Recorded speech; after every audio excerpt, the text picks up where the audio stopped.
Alrighty, ladies and gentlemen, it is that time of the week. It is movie night here at Movie Files with another watch along for a very interesting film, which is celebrating its 4-year anniversary this past, I want to say Thursday or Wednesday.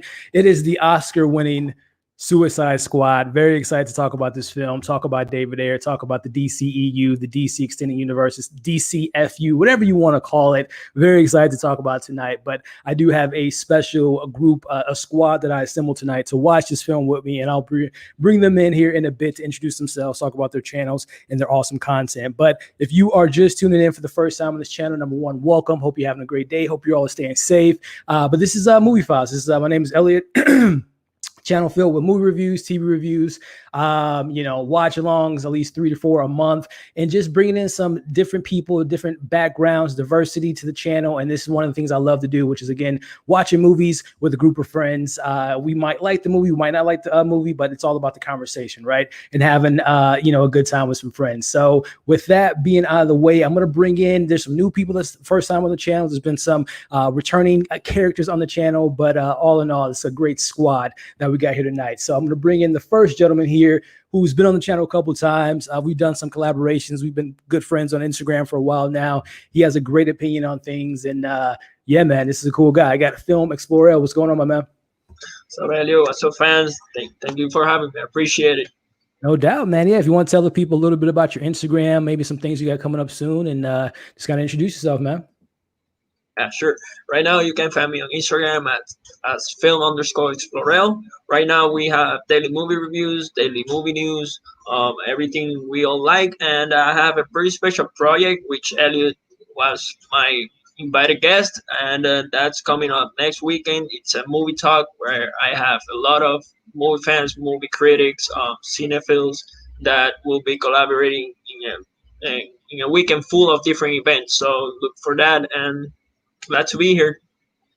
Awesome, man. Yeah, I can't wait for that event, man. I always love chatting up with you when it comes to movie and TV news and all that pop culture stuff, man. So glad to have you tonight. So this gentleman here, man, this is his first time on the channel, but I've been a fan of his for a while. He reacts to movies, reacts to video games, TV shows, music videos. I mean, the guy is super diverse. He just had his premiere, his season 5 premiere on his channel. I'm talking about the one, the only AJ Reacts to. What's going on, man? What's up? What's up? I'm so happy to be here. I'm excited for this film, excited for the watch along. You guys can find me on AJ Reacts 2, all one word. You can find me on Instagram, Twitter, Facebook, Twitch, Letterboxd. All across the board, AJ Reacts 2. Awesome, man. Excited to get you here tonight, man. Yeah, Hear your thank thoughts you for about having me, man. Universe, about this film, Yes. about a lot of stuff, man. So very excited to be collaborating with you tonight, my friend. So this gentleman here has a community that he's building on his channel, him and his partner Ken from Levels of Geek. This guy has an incredible collection of films, has a great insight on movies. He just got the power in his house because he was affected by the storms, but he was able to make it tonight. I'm talking about Alex from Ultra HD Geek, also one half of Levels of Geek. What's going on, Alex? Hey, what's up? Thank you for having me. Yeah, I lost power, but I'm happy to be here because I know you try to get me onto the show, so I'm finally here. Yeah, so on my channel on Ultra HD Geek, we cover basically I break down 4K reviews. I buy the disc and then I break down the HD quality of the 4K, the video, audio, special features on Blu-ray 4K, and then on Monday and Wednesday, me and Mid-Level Media YouTube channel, Ken, we collab and we have our shows Monday and Wednesdays at 9 p.m. Eastern, and we talk about everything from movie news breaking to movies coming out, reviews, and more. So I'm excited for this. This is going to be a fun night.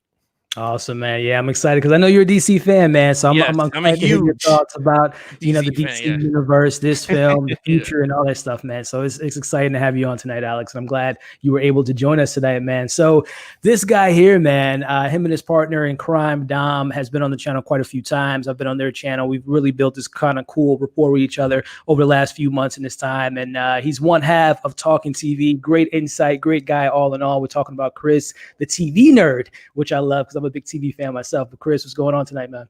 Dude, I'm doing great, Elliot. Thank you yet again for having us. We always appreciate it. Love being on your channel. Love hanging out. I love everyone in this panel. It's good to hang again. AJ, long time no see, man. So yeah, we're I know, right? we're talking TV. I'm one half of a show that defines itself as where criticism and commentary meet, because we kind of do a little bit of both. We do videos every Monday, Wednesday, and Friday. We do long form content. We do watch alongs. Dom's been killing it with a bunch of solo reviews. He recently covered Old Guard. So we're just all over the place, man, and we love doing what we do, and it's always a pleasure to be hanging. So yeah, Elliot, once again, thanks for having us. No doubt, man. No doubt. Excited for you to be here tonight, man. And this gentleman here is another person that has his own kind of thing going on the podcast, on YouTube. A young guy with a lot of great sites, great insight on things, but also he's a DC fan himself. Mac, movie reviews. How we doing tonight, man? What's going on? I'm doing good. Thanks for having me. I'm excited to be here. No doubt, man. Yeah, if you want to tell the people a little bit about your podcast, your Instagram, your YouTubes, and all that fun stuff, man. I am Mac Movie Reviews, no trademark to McDonald's. Please don't tell them. So I have a podcast on YouTube, Spotify, Anchor, streaming site. I'm hosted with my good friend Miss Fomingo, aka Christian. We do podcasts every other week, and it's just us just talking about films and such. And you can find me on Instagram, Twitter, Facebook, or even my personal website, 123site.com. So it's just me just rambling about movies, whatever I feel like doing. No doubt, man. But again, the content's great. The insight's great, man. I'm excited to have you on tonight. So, ladies and gentlemen, this is the squad. This is the Suicide Squad that we have assembled tonight. I guess you can call me the Amanda Waller in this situation. So very excited, guys. So before we get this thing started, it is 7:06 on my side of town. So we're going to probably start around like 7:10. So we got about 4 minutes or so, but just kind of round table style, starting off with Film Explorer. Just your thoughts, just general thoughts of Suicide Squad before we kind of go into it, and just kind of your love, or maybe not love, for the DC universe. So just starting off with Film Explorer. Sure. I'm a huge DC fan, especially the Zack Snyder vision of it. Suicide Squad, I'm not gonna tell you where it ranks yet, but it's not, for me, it does not rank as low as it does for other people. So looking forward to sharing my opinion on that film with you guys. No doubt, man. Same with you, AJ. Just kind of your thoughts on this film, just general thoughts before we get into the meat and potatoes of it all, but just kind of thoughts on the film, man. Yeah, when I first watched it in theaters, I enjoyed it. I think it let me down a little bit, but after seeing it the second time, I really enjoyed it. And it's not as low as a lot of people say that it is on the list.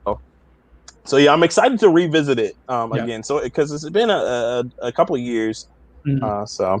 Okay. Yeah, same here. It's been a minute since I've rewatched it as well. But Alex, man, same question for you, man. The kind of the thoughts, general thoughts, and kind of the fandom, or maybe lack of fandom, of the Suicide Squad. I'm gonna be really honest with you. This is the second time I watched this movie. I do not like this movie at all. I saw it in the theater. I hated it when I saw it in the theater. I purchased it in 4K, and I went, yeah, it did not change for me. And this is my third time watching it, so maybe it could change. Okay, it could change. But yeah, I guess I'm gonna be the only one in the panel that hates this movie. Man. Hey, that's what it's about, man. Having a diverse type of opinions on things, that makes it a little bit more interesting. So yeah, same with you, Chris. Just how many times, I guess, have you seen it, and just kind of your general thoughts on the Suicide Squad? Yeah, so this will be my third time watching it. My second time not in theaters. I am a huge DC fan. I prefer them over Marvel in almost every medium, aside from actual going to the movies. But all I gotta say is Suicide Squad, there's parts I really love and there's parts I really hate. And we'll get into it. We'll definitely get into it, man. And then wrapping up that's a very bold statement before we start the movie. Like, I prefer DC over the Marvel movies. That's pretty good, though. I like it. That is a question that will be posed later on, guys, in regards to just overall. I like Chris. Not a versus thing, like DC versus Marvel, but just a general consensus of like which one do you gravitate more to and why, versus again just like, oh, I hate Marvel or I hate DC. We're gonna definitely get into that. But yeah, finishing up with Mac, your same question for you, man. Just kind of your overall thoughts on Suicide Squad and how many times have you seen it? I've seen it 4 times, twice in theaters with 2 different. Well, actually, I've seen it 3 times. Once when I was on vacation in Myrtle Beach, once with family, and then once with friends, and a couple times on HBO Max. This will be like the 5th time on HBO Max. huge misfire by DC, I'll have to say, but it's definitely not the worst DC film. I've come to grasp with that. There's another one that I will say ties with it, but I won't get into that now. I'll save that for later. For sure, man. I'm really excited, guys. Before we press play on our copies here, by the way, for those that are watching it live, thank you for tuning in. It's going to be a fun night. This film is available on HBO Max. Of course, if you have your physical copies, go ahead and pop it in. We're watching the theatrical version, not the extended 13 minutes of like one or two extra scenes and a little bit more, moments in certain scenes. But the theatrical version, which we're watching tonight, and you can also rent it on Amazon, YouTube, Google Play Store, all those things. So definitely get ready to press play on your copies here in a bit. But definitely want to say what's up to the chat. We got Film Fanatic, who's never seen this film, so it'll be really interesting to get his thoughts.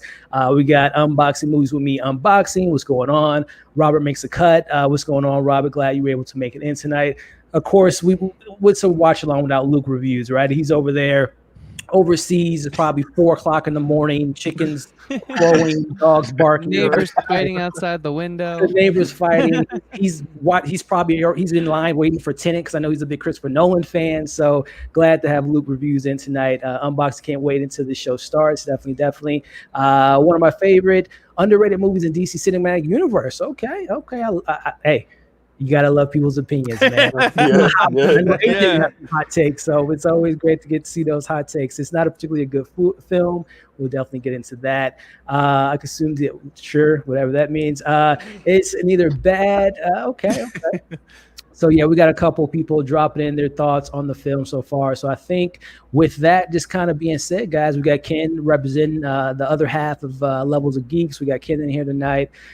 So I guess, gentlemen, if there's nothing else we want to say, we can get this bad boy started. So you guys ready? Yeah, let's go. Yeah, let's do this. What I'm going to do is periodically throughout the stream, again, for those that are watching live, those that are on the panel, and those that are watching the replay, I'm going to bring this clock up every now and then so you guys can kind of know where we're at in the film. So with that being said, 5, 4, 3, 2, pressing play. Let's go. All righty. So first thing first, if you guys kind of remember the how the DC started, I mean, just off the bat, different colors. The colors are popping. The DC logo is a little bit different. This is something different from the previous BVS, Man of Steel. It's a different flavor just from the logos alone. I like it, though. Yeah. Something different, right? Yeah, again, it gives it something different. We'll talk about the tone of the DC prior to this film, which was, kind of the Zack Snyder universe, which I will get into a little bit later, but I actually prefer the more darker, more to the grounded elements of this world. But, this was a little bit different in regards to the tone and kind of the approach to this film. And we got to notice that right off the bat with like I said, the logo and everything. So you can't have Will Smith in a film without, either him shirt off or introducing leading the film. So just kind of getting you guys' thoughts on this is kind of precursor to 2016. But when you heard the announcements of who DC was trying to get in this film, Margot Robbie, Will Smith, Jared Leto, Viola Davis. What were you guys' thoughts on the kind of the cast that they were trying to assemble, and obviously who we got on the screen now, starting with Film Explorer? Were you like, man, this is a very interesting cast? Were you kind of nervous? Were you excited? Just kind of your thoughts on the initial casting of this film. No, when I heard the casting, I was really impressed, especially by the time Will Smith was into doing the sequel for Independence Day or choosing this film, and when he chose this film, so it gave me a little bit of hype that he was coming into this franchise to see which direction they headed. But in general, it's a pretty interesting cast. I feel like they could have done a better job with it, but let's see what happens. Yeah, I mean, same question for you, AJ. We got our first shot of Harley Quinn, played by the incredible Margot Robbie, man. Harley Quinn, Jared Leto as Joker, Will Smith as Deadshot. What's your thoughts on this cast, man? Yeah, I was really impressed when I found out that they had such a stellar cast lined up, and I think that kind of attributed to my unrealistic expectations for the film going in. I think it didn't quite live up to what I was expecting. I think it was a little bit unrealistic, like I said, because of the cast, such a stellar cast ensemble, Yeah, no, I mean, definitely, it's hard to bring this big of a cast together and everyone gets their moment to shine. I think this was Yeah, definitely a film that was Yeah. potentially supposed to be fleshed out more in regards to seeing these characters pop up in other films. And obviously we got yes, Harley Quinn is one of the biggest things that came out of this. But same yeah. question for you, Alex, just kind of your thoughts on this cast that they put together. And, you know, even before they were officially, we seen the first shots of Jared Leto as Joker, Harley Quinn. Were you excited about this cast coming together, or you're just like, oh, this is a little bit too many people? There's going to be some people that's going to not maybe get so much screen time. Yeah, I mean, well, for me, I was a little like, because like, what I don't know if people noticed, but in Arrow, the TV show, they introduced the Suicide Squad, and I thought that was amazing. Yeah, I was like, this is the way you got to do it. But then all of a sudden, they killed them off, and then they did the movie, and I was like, wait a minute. But then you found out that Warner Brothers did a test screen with the Arrow, so everyone liked it. Then they wanted the movie, and I was like, that sucks. I'm like, yeah, but in terms of the movie, I was not too crazy for it because I always believe that you need to get unknown actors that no one knows to play these roles. Because the minute you get Will Smith and stuff, you're already gonna start going, oh my God, is he gonna act the same he did in, you know, Independence Day and Men in Black? And to me, it's kind of hard. Will Smith was great. I thought he was a great Deadshot. But again, it's like, can you get somebody else so you don't have to, you know, I know they're using these guys star power to draw people in, and I mean that was just me personally. I think unknown across the board always works so much better. No, I mean that's a really interesting point, Alex, because you know just last week we watched Guardians of the Galaxy, and you have a Chris Pratt who during that time was just, you know, we knew him from Andy from, you know, Parks and Rec, and he popped up in appearances in other films, but he wasn't a mega star, right? Yes. Same goes with Drax, as Dave Bautista, Zoe Zendaya. She's a great actress. You know, she's mostly, you know, she's the most profitable actress I think of all time, but maybe she had a little bit of clout. Vin Diesel is voice actor, you know, Bradley Cooper, but they were CGI characters. But I definitely. To me, this casting was very reminiscent of the early superhero days, especially the Batman franchise in the 90s. You have a George Clooney playing a Batman. You have, you know, Jim Carrey, Tommy Lee Jones, all these big name actors to try to draw these people into the theater. And then as things kind of move forward in 2000s, Tobey Maguire, Andrew Garfield, and, you know, kind of these more lesser known actors, like you just said, to kind of grow into these roles, right? So same question for you, Chris, regarding just the casting. And, you know, were you kind of nervous that, like Alex was kind of alluding to, oh, this is going to be Will Smith just playing Will Smith? No, I was actually, I was very much so, let's just see what happens with it. Because it's one of those things where you've seen it pay off, though, with the all-star casting, you know, in films before, too. So I was just nervous in general because I was like, why are we just jumping into these giant group pictures? Like, where is, like, you know, why did we get the Birds of Prey film before, I mean, after Suicide Squad? Why didn't we get that before? You know what I mean? And DC just playing catch up time and time again just ruins these characters that I love so much. But I guess to answer the specific question, I thought Will Smith really worked in this role because he's Will Smith. He doesn't have to, he could take whatever job he wants at this point in his career, you know? So for him to take a part, to me, kind of just made me feel like maybe he saw something with the character. And I think it shows in his performance that he really did connect with the character, at least to me personally. But yeah, no, I think like you, Chris, I kind of, there are the Will Smith isms, the charisma that he has in every film. But I think that he, as Deadshot, he kind of, you know, being a little bit familiar, especially with what Alex was saying, the Deadshot that they kind of presented in the TV world and in the comics, I thought that he portrayed the character with his own little flair to it, right? But yeah, same with you, Mac, in regards to just this casting and this crew, and just your thoughts on this cast overall, man. I really gonna have to say, like, I think they really tried to get like the best cast to really get asses in the seats and stuff. To be like, hey, look at this. We got Will Smith, you know, who, you know, he's Will Smith. Margot Robbie, who just did, you know, she came off Focus with Will Smith, Wolf of Wall Street. Jared Leto, kind of fresh off a Oscar win a few years ago with Dallas Buyers Club. Jared Leto.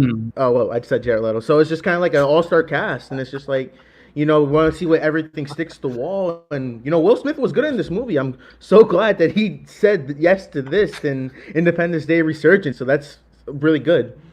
Yeah.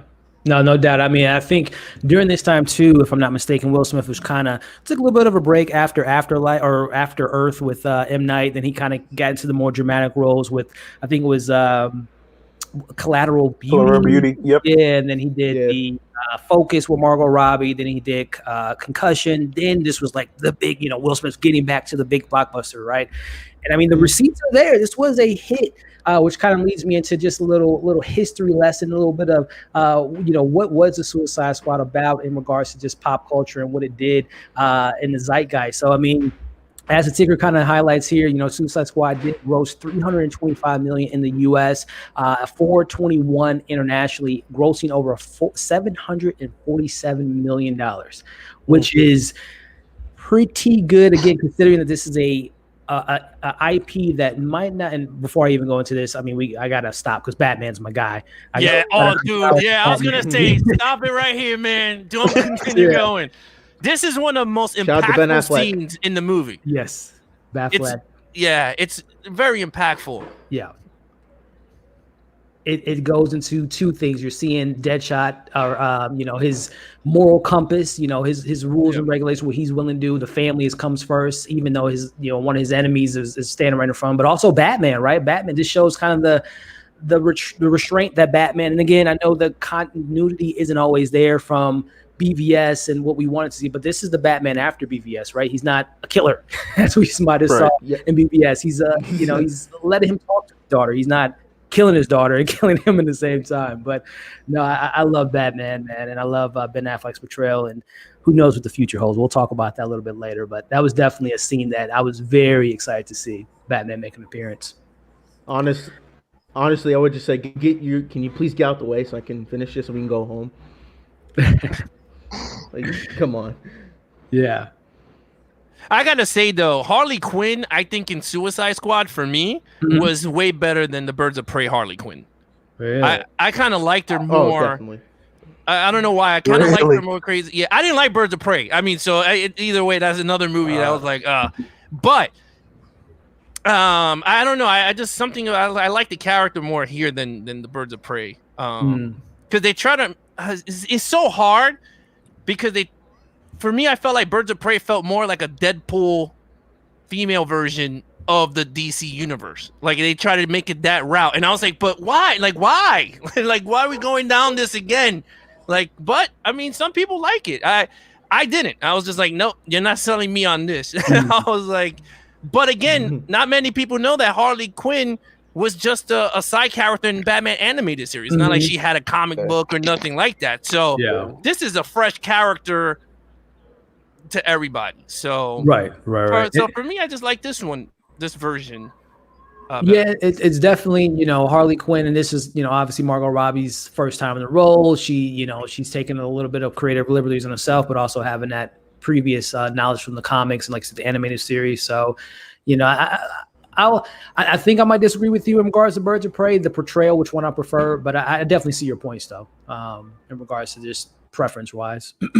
I felt that Birds of Prey, it just all felt a little forced. Like, I love Ewan McGregor. I hate saying something bad about him, but I gotta say, man, it just felt like he was trying to play the cool, suave villain instead of just being the cool, suave villain. I felt so many of those people didn't feel comfortable in their roles in that movie, and so that's why I do have to agree with Ultra Geek, man. I think this feels like a natural version of Harley Quinn, the Harley Quinn that I would expect to see on the big screen, and it doesn't feel like Margot Robbie's forcing herself to play a character, whereas I felt was a little more comfortable in Birds of Prey, but I just felt like that movie, something was off about it. It just felt like a little too, I don't want to say contrived, but just forced, Yeah.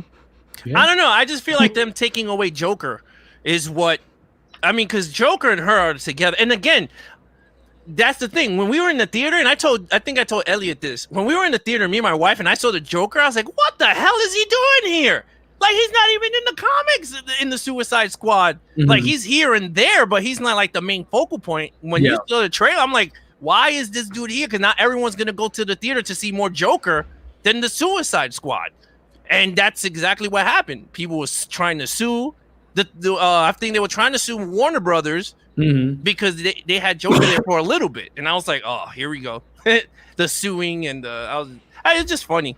But yeah, I mean, that's a good point. I mean, and I would love to maybe open up this to the panel, starting with Film Explorer. Just your thoughts on do I say mismarketing of the Joker? I mean, I think again, Suicide Squad to a normal audience member who don't know who El Diablo is, Rick Flag, and Sandra, some of these obscure characters. Who's going to be that one character that we can kind of maybe organically? Obviously, we know Harley Quinn and Joker come as a kind of a package, so it kind of organically makes sense that we would see the Joker make some type of appearance. Plus, I think that even though we talk about the DC not having a plan, I think Jared Leto was supposed to be the Batman's Joker down the line eventually. So it was just like, hey, let's kill two birds with one stone, introduce Suicide Squad, back in the Joker for future films. But kind of what's your thoughts, Film Explorer, on the handling of the Joker, Jared Leto not having as much to do in the film as we might have thought from the trailers and the marketing? No, definitely. So when you see the trailer, you expect the Joker, but if you go to like the comics, you know that the reason Jared Leto's Joker has the teeth gray and like in silver, it's because Batman breaks his teeth after he kills Robin, and they went that route on BBS where the Robin suit it says, "Haha, the joke's on you." So like, and even if Warner Bros. Was trying to like get the audience to see the Joker on screen, I think they failed, and they practically failed at the job because with the Ayer cut coming supposedly, they cut basically all the scenes of the Joker. So like that's where the balance doesn't, like the imperfect balance for me is like they expect the audience to come for the Joker and they cut all his scenes. So yeah, we'll definitely talk about that Ayer cut a little bit later in regards to if that's something we want to see ultimately. But AJ, same with you, man. Just kind of the marketing. Did you, again, based on the craziness behind the scenes of him sending people dead rats and condoms and stuff like that, and just the method acting that he brought, did you think that he was going to have a more predominant role in this film? I did, because you couldn't really tell from the trailer how much screen time everyone was going to get. But I think, personally, I feel like the Joker was used almost perfectly in this film, because the Suicide Squad essentially is not about him. So I think it kind of made sense in that regard. And I have to go back. We were talking about how we enjoy this version of Harley Quinn better than Birds of Prey. I have to respectfully disagree with that. I enjoy Birds of Prey a lot more. I think her character was a lot more flushed out, and I think her character kind of had like a Deadpool vibe to her, breaking the fourth wall and things like that, with the narration and the storytelling. It was a breath of fresh air, in my opinion. So that's what I have to say about that. No, hey man, I'm kind of in the same boat with you too in the Harley Quinn way. But also, before I get to Alex with just your thoughts on Jared Leto and kind of elaborating on the usage of the character, we saw the Flash, Ezra Miller. We'll see in a couple weeks, less than 2 weeks to be exact, from today.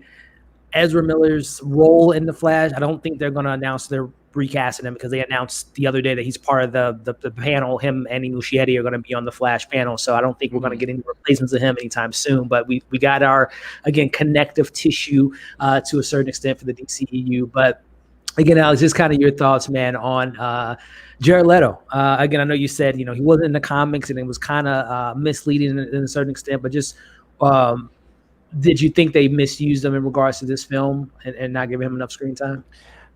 I don't think they I mean, see, I'm a yin and a yang because I love the Joker.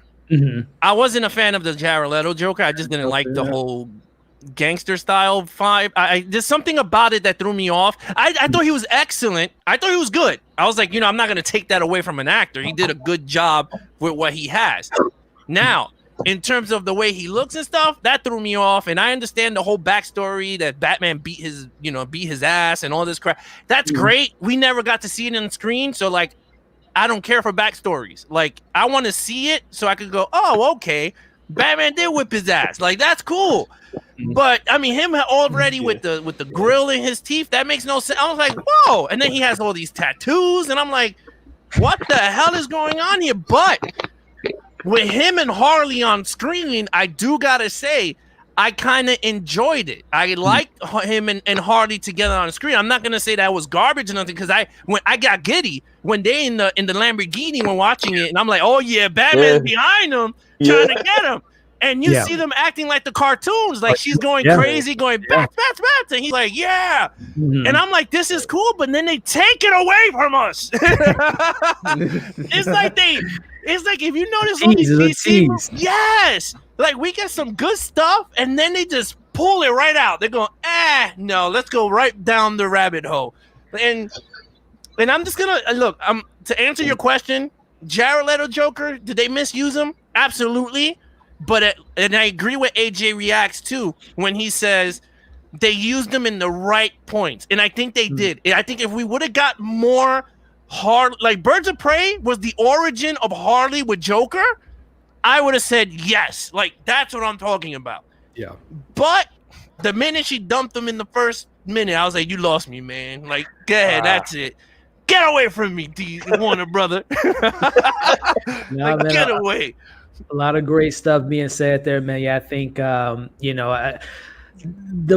plans were there. I just think the execution just wasn't all the way there. And obviously, we know that the DCEU right now is kind of still figuring things out. But I think the future is bright for the franchise. And we'll talk about the Ayer cut and what's rumored to be seen with Jared Leto. But same with you, Chris. As we're, again, just for those that are just tuning in or watching at home on the replay, we are now at the point where we're getting the kind of the montage, these characters, the introduction, which kind of segue in. Still want to get your thoughts, Jared Leto, Chris, and Mac, but just kind of within that same question.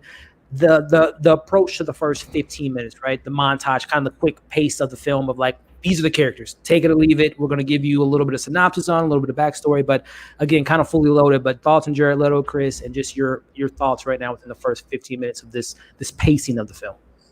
Yeah, I did not think Jared Leto worked. I know I said early on I enjoyed a lot of the casting, but he was one of the cast members that I just wasn't too into. And I mean, it's not that I haven't liked him in other things before. I really think I'm with Alex on this. It's like, I didn't see any of the reason why he looks so disheveled or he looks so crazy. And he also doesn't look like the Joker I would want. You know, I respect them trying to try something new and all that, but it just wasn't for me. Mm-hmm. And I don't know, the whole method acting thing you brought up, if that did help, I'm not feeling his performance. He did have big shoes to fill. I get it. It's a tall order, filling Heath Ledger's shoes. I would not want that job, but it did not work for me, unfortunately. Still love his band a lot, but that's a different creative entity. And, you know, the first 15 minutes, I can keep it short and sweet because I talk about this with Dom all the time. His thing with this movie is like the tone of it changes so much. And I can agree with that. I also can see past it, but he gets caught up in like, well, it went from being like a trailer or a music video to then like, you know, like this weird like courtroom thing and then this and then that and then that. And it doesn't stay in one place. So like the first 15 minutes is like a mini film. And then you get this next portion, which is a mini film. It doesn't bother me that much because I really like the characters, but it's confusing. I can see how it's confusing. So.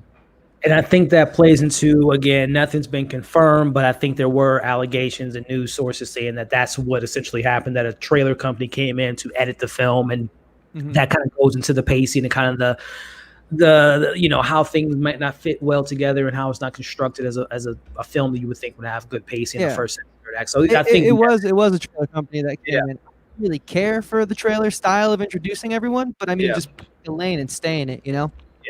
Which, by the way, I will say, this is a kind of a side note tangent. The trailer for this film I thought was incredible. It was like one of my favorite trailers. Good. Oh, yeah. So good. Definitely. Or the joke's on you. And I thought that trailer was incredible. I thought all the trailers for the DC films to me are like almost Transformer-like trailers where they're just so great. The films maybe not so much, but they know how to cut a trailer. But Mac, wrapping up the thoughts on Jared Leto, the pacing of the film so far. What's your thoughts, my friend? Well, the pacing of the film, I will say it's like, I wouldn't say it's literally like the first 15 minutes. I would say the music doesn't help the pacing sometimes because, like, I've heard, when I remember watching reviews for this or reading reviews, it was kind of like, they were like, oh, the music is like, first it's like kind of like the, you know, they'd play like, you know, rock music, or they'll play hip hop. It's kind of like people who said like the music was really hurting the pacing, and then, you know, they're introducing all these characters that we don't know anything about really, except for like a few, like, you know, Batman, for a couple minutes we were introduced to him, and then, you know, like Joker, didn't really know anything about him except for, he was mentioned in Batman v Superman, but that's really it. And then Jared Leto, it's a sad tale with him because you can tell. I don't know if that's called method acting. I call that being a prick behind scenes. I mean, Louise used condoms and dead pigs. I think Margot Robbie said she kept like a hamster she gave him, so that's nice. But I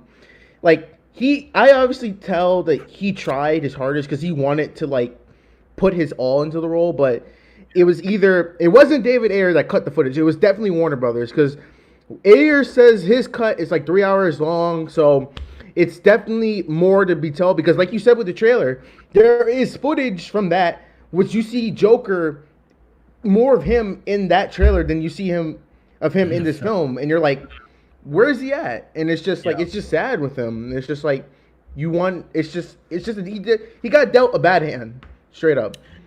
Yeah, I mean, it is unfortunate. We'll definitely get into that idea of, we talked about it last week on Guardians of the Galaxy, studio interference, right? We always hear about the negative side of studio interference, but we never hear about the good side, maybe the decisions of cutting a certain scene or adding more budget to the movie, things of that nature. But this film definitely suffered from the latter in regards to company coming in, cutting the movie, not giving the director his full vision, which I think DC in the last 4 years have been very known for with this film and VVS, but hopefully things will change with the future. But no, I mean, as we are now, and my timer got messed up, so it's going to be kind of the for you all at home, we are, at least on my end, I'm 23 minutes, almost 24 minutes, so 23 minutes and 55 seconds into the film. I'll put that in the I am too. The chat down for you guys to know on the replay. But yeah, like I said, this, for me personally, the pacing, again, this is me and Chris were on a panel for what was the Josh Trank Fantastic Four, hour and 45-minute superhero film introducing this new group of family superheroes, introducing Dr. Doom. A 2-hour film, it can be done. We've seen it done. But when you're introducing these new characters for the first time in the DC universe, we've never seen any of these characters, except for the Joker, on screen before, right?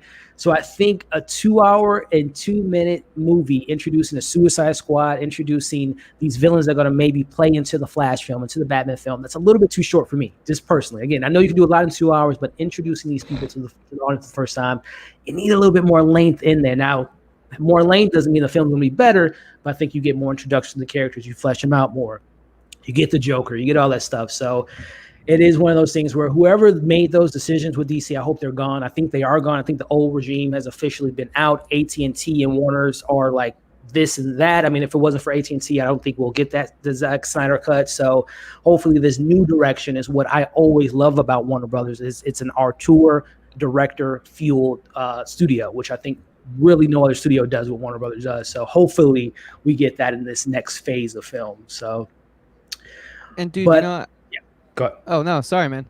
I just think it's just one of those things where, yeah, I think more time would have helped this film, but I also I hope that they switched out, and I hope they have a Kevin Feige kind of guy who's willing to understand that, like, if you try to play catch up to Marvel, well, then this is just never going to work. So you might as well restart again. Yeah. They just need to settle in and be patient, you know? Yeah. You're not going to win this race by just jumping into these big team-up films. Like, that's why the first Avengers was just so flawless, in my opinion. Because we laid the groundwork, we built the house, and it was sturdy when we stepped inside of it, you know? No, I mean, I agree. And the funny thing is that I don't know if a lot of people know in the chat or anything, but David Ayer wrote this script in 6 weeks. So it's not like he had like 10 months or a year to flesh out the story or have multiple drafts. He did 6 weeks and then they went right into shooting the movie. I did not know that.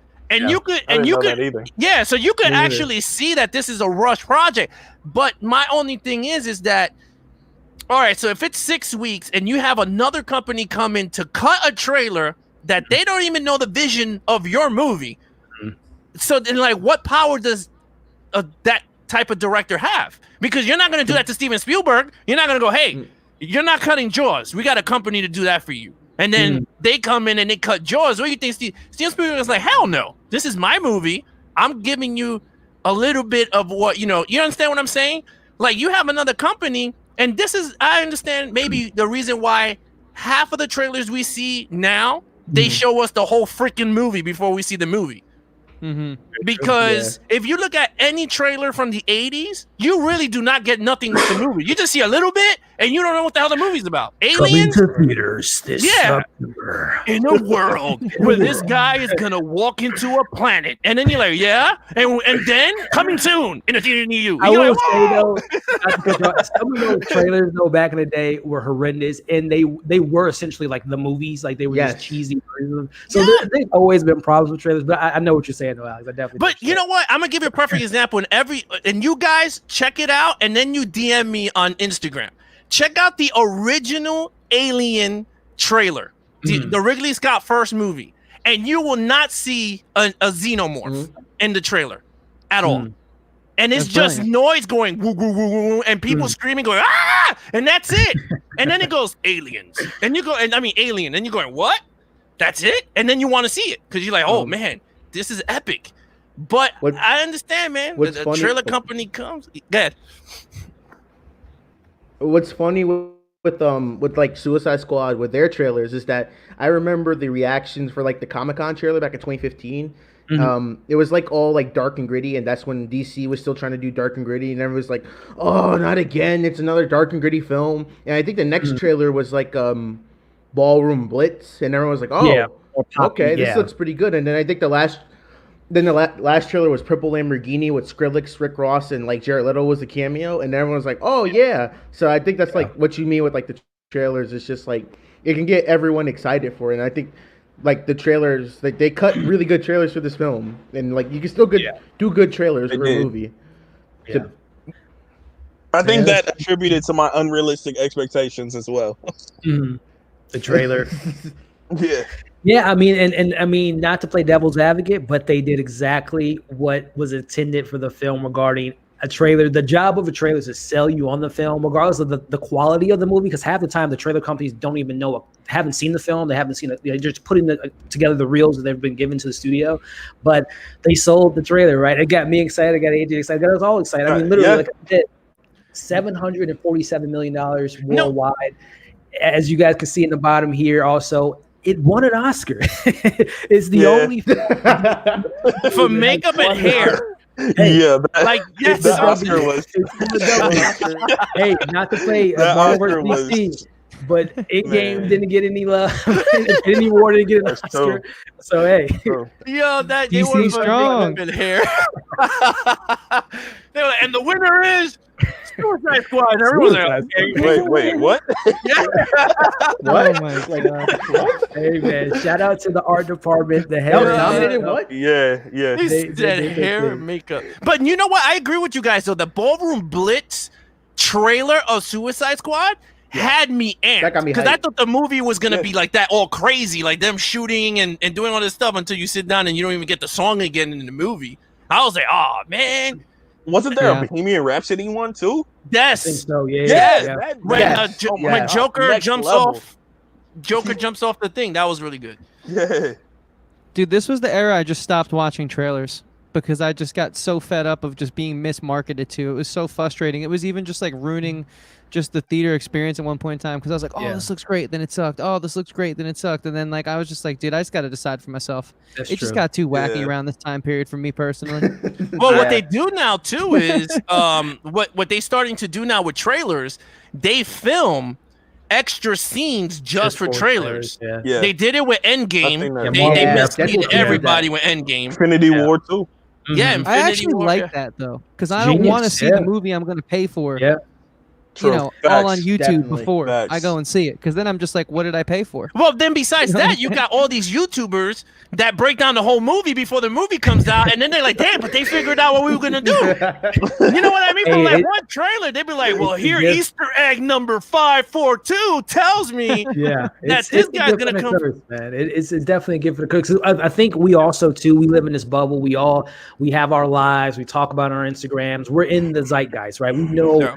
all the stuff behind the scenes that we might didn't know about films 10 years ago, right? But Right. we still got to remember our grandmothers, our best friend who only see one film a year, the husband and wife with a newborn kid that hasn't been to the theater in 18 months. They need to be sold the film, right? They need to see Jared Leto all over the posters. They need to have the 20 TV spots, right? Because they need to be Yeah. sold. So It is and I'm almost like Chris. I love trailers. Like I used to do a lot of trailer reactions on my YouTube before YouTube just gives you copyright claim after copyright claim. So I just stopped doing it as much. So, but I love the art of a good trailer. I think of Christopher Nolan's movies, like he has control over everything, right? Yes. We don't know anything about Tenet. The same thing with, I think Villeneuve has that type of power to a certain extent. And there's some Martin Scorsese, Quentin Tarantino, Patty Jenkins to a certain extent, she's becoming a Hollywood powerhouse. They have control of their films, and which kind of segues into this next question for the panel starting with the Film Explorer. What's your thoughts on David Ayer, man? So David Ayer, and this is kind of an interesting conversation because I just watched The Tax Collector a couple of days ago. I've seen all his films. I've seen the ones he's written from, all the way back to Training Day, which won Denzel his first Academy Award, all the way to where we are now with Tax Collector. There's a lot of hits to me, a lot of strong strengths that he does, and I think he shows it in this film. He comes from a Navy background, so all his films have this kind of camaraderie, brotherhood, bringing people together.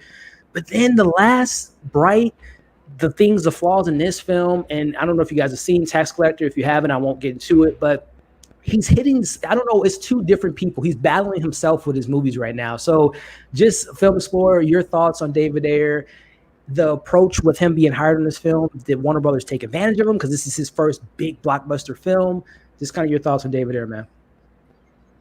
I am going to be honest with the panel, with the viewers, as always. I'm not the best person to answer this question. I don't know much about David Ayer, so I'll guess I'll have to answer the question. I'm kind of in the same boat, bro. Honestly, the only David Ayer film that I've seen other than this one is End of Watch, and I really enjoyed that one. And it had like a charm to it, like it had jokes and things like that, but it was also like really gritty and unapologetic. So it was, I enjoyed that, and I feel like this film also has some of the same attributes as well. So yeah, I mean, again, a lot of his films are very similar. Again, End of Watch, Fury, what was it? The film with Arnold Schwarzenegger. I can't think of the Sabotage. Name. Sabotage. And then even this film, and like I said, even in Bright with Will Smith and Joel Edgerton, there's this formulaic kind of approach that he goes about his film, where again it's like a day in a life with two cops, a day in a life with the army. Like he has this kind of approach to his films. I think he plays to that. But again, your thoughts on David Ayer, Alex? Have you seen most of his films? A lot of people don't know that he wrote Fast and Furious, the first one. So what's your thoughts on David Ayer, man? Well, I feel like all his movies, like you said, all his movies are the same. It's just different actors playing different roles, different names on on the main two characters, or cops and robbers. But honestly, to be really honest with you, for him as a filmmaker, I'm not sold on him because I feel like all his movies look the same. Like there's nothing new to the table. Like he doesn't take like if you look at all his color palettes, they're all kind of the same. And a Watch. If you look at Bright with Will Smith, that all kind of look the same, like same shots, like across the board. Where Suicide Squad does look the same also, but he brought his flair to it. But I mean, and then Tax Collector, I didn't see the trailer or nothing. Like I'm not gonna watch it, but I'm not. I'm just like whatever. Yeah. But I it's just hard for me because like I just feel like a character, a director like him, I think he just needs to be bold and be like, this is what I'm doing. Like it or leave it. Look at Edgar White. He did Ant-Man. They fired him, and he was like, all right, peace. He went to do Baby Driver. Right. And Baby Driver was a hit. But if you look at the Ant-Man movie that everyone loves and everything, that was his script. Yeah. Someone else shot his script. So it's not, it wasn't Edgar Wright. Imagine if he took that project, how different Ant-Man would have looked on screen, or the way he's portrayed. So for me, David Ayer, nothing crazy. Just like, no, he's definitely hit or miss, man. I think his filmography, like I said, I think he's again Training Day, the first Fast and Furious. He's written other films. I think Fury and End of Watch were his best films so far. He has the capabilities of being a really creative, kind of innovative type of director. He has a very particular lane he likes to stick in. I think this is like his first time getting out of that lane, even though there are similarities to his other films. But same question for you, Chris, regarding David Ayer. Have you seen some of his projects, most of his projects, and just your general thought on him as a director? Yeah, so to be honest with you, the only other film I've seen of his is Bright.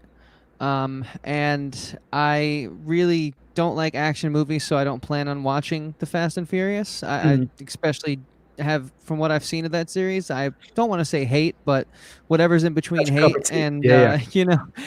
But I mean, so I remember really liking this film my first time watching it in the theaters, and I was like, oh, okay, I want to learn more about this guy. Then Bright came out not too long afterwards, and that was the next thing I got exposed to, and I was like, oh, okay, I'm good. You know, there are one-hit wonders in the world, and he might be one of them, in my opinion. I mean, but hey, that's just a small sample size that I've seen. But he does interesting things, but it doesn't quite. I don't know. I don't want to go check out his other films. Let's put it that way. And that hurts me to hear, man, because I will say Fury and End of Watch are two great films by David Ayer. And again, he wrote I don't know if you saw Denzel Washington Training Day. It's a great script. It's a great performance. That's a good movie. Denzel winning an Oscar that year, and him and Ethan Hawke were incredible. But I hope things change, because I really would like Fury. I think are you a war guy? I'm not a big war guy, but I watch the big ones. Do you like war films? I've needed to meaning to spend some time with my dad lately, so we could stop watching Hacksaw Ridge over and over again. I'll talk Fury on. I've heard about it. You know what I mean? It's definitely. I mean, the cast for alone, man, with Brad Pitt, Shia LaBeouf, Logan Miller. I trust you, so I'll give it a.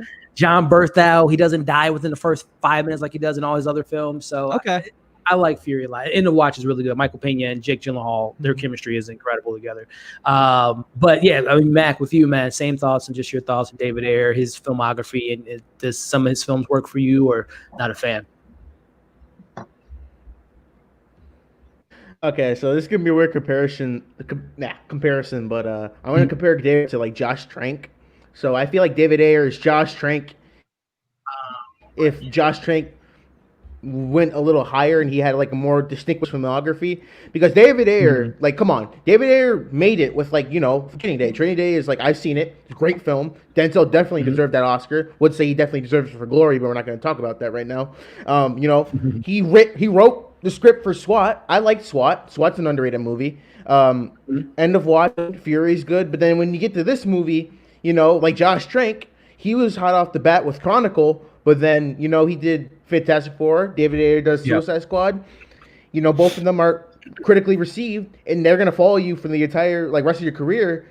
And every time people go to see your film, they're like, "Oh, who is the guy who directed it? Oh, the dude who did Suicide Squad." And they're like, so, you know, no matter what movie you do, like, that one blemish, like, no matter who you are, like, either David Ayer with Suicide Squad, you know, he can do Bright. I haven't seen either of those, but I know Bright is mixed with them. I haven't seen the Tax Collector yet.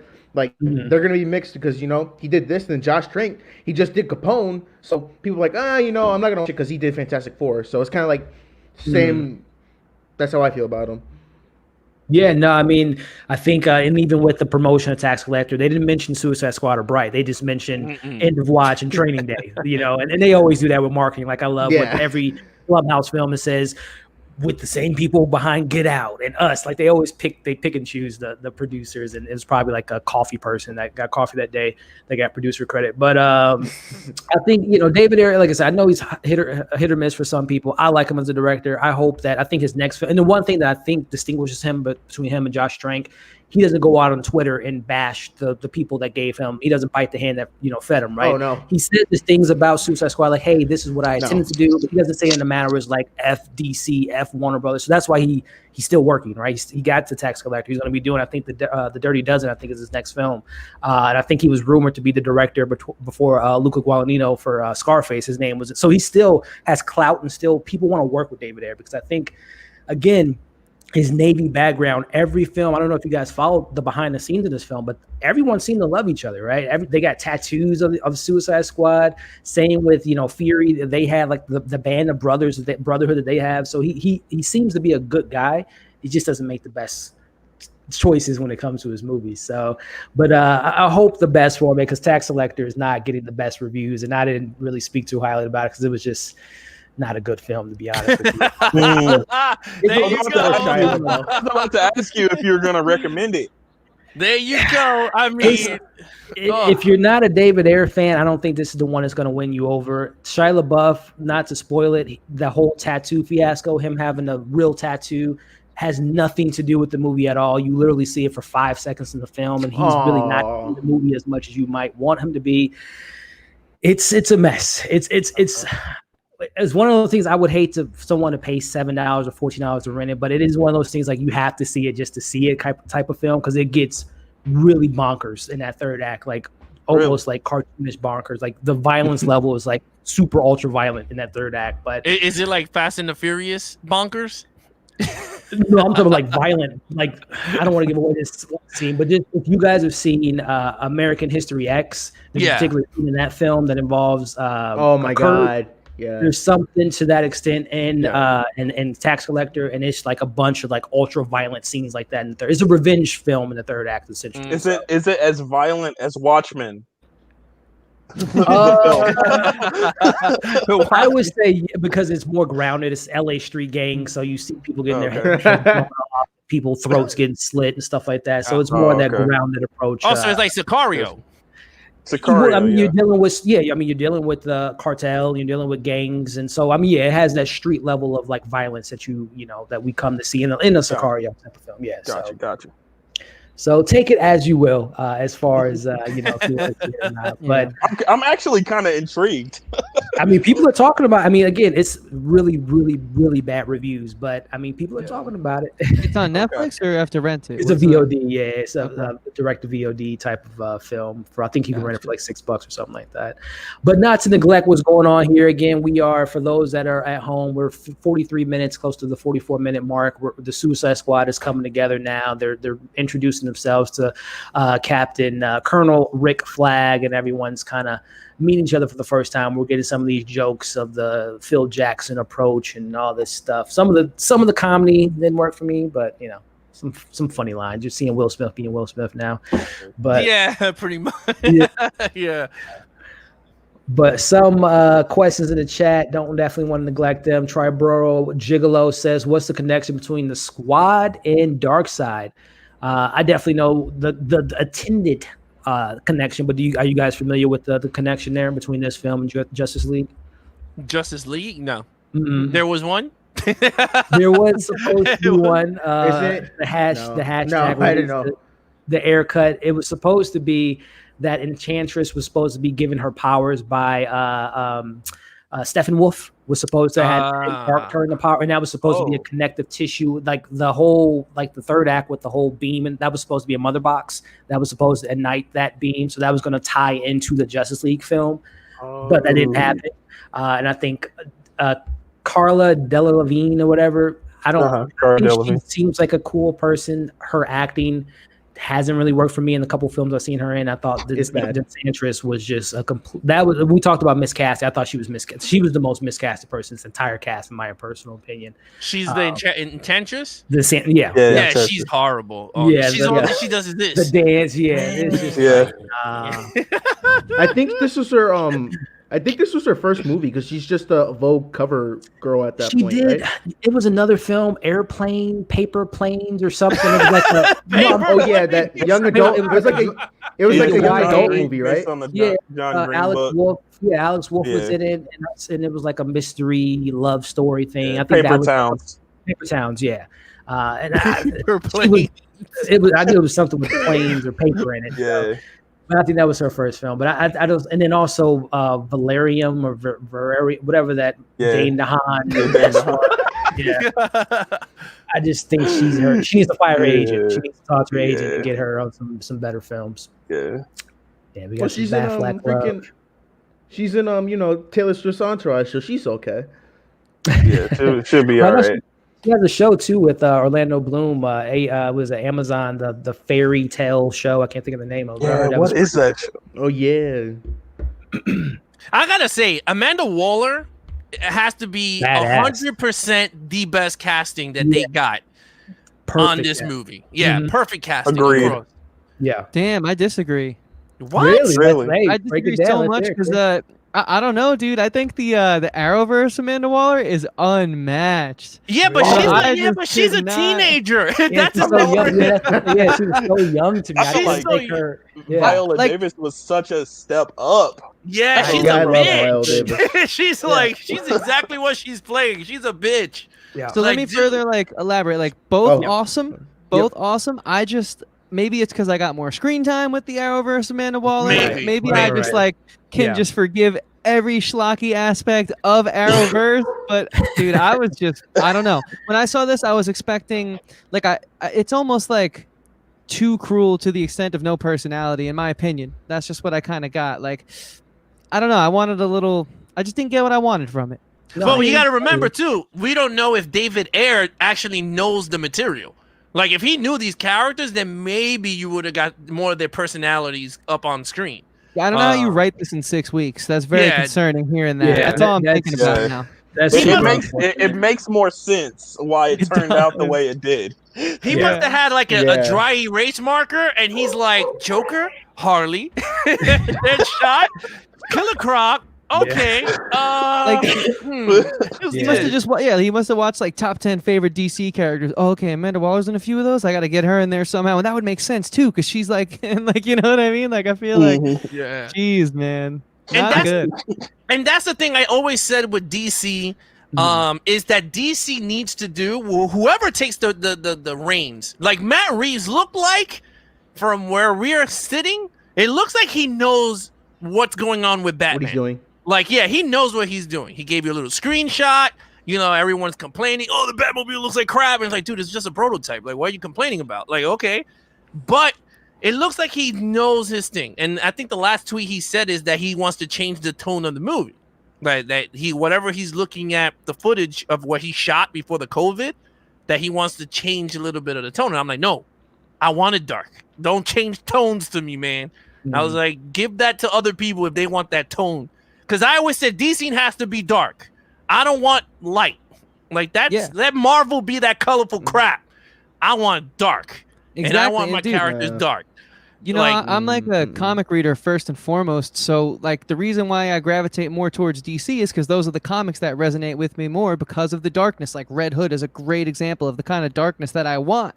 And I feel like even though the Arrowverse, like I said, it has its corny nature, I feel like they're at least true to that tone that DC has. So that's why at least Arrow does. At least Arrow. I like the Flash is mad happy. But I think that works for the Flash, though. I think it works for. I think it works for the age that they cast Grant Gustin at, and those two shows I think really work for me. After that, I think it falls apart. But so maybe that's why I look at this movie so harshly, because I just expect so much more, because I know it's a rich source material. And that's the thing, like each character, I mean, whatever comic book you read, they all have their tones. You got Superman is a little bright, like, hey. Then you have, the Flash is all the same, but Batman's dark. Like, and when you see the Batman be Superman, Zack Snyder gives you that between the Superman and the Batman. Like, Batman's really dark in the damn movie, but people say, oh, he broke his code. Yeah, he we were talking about this last night.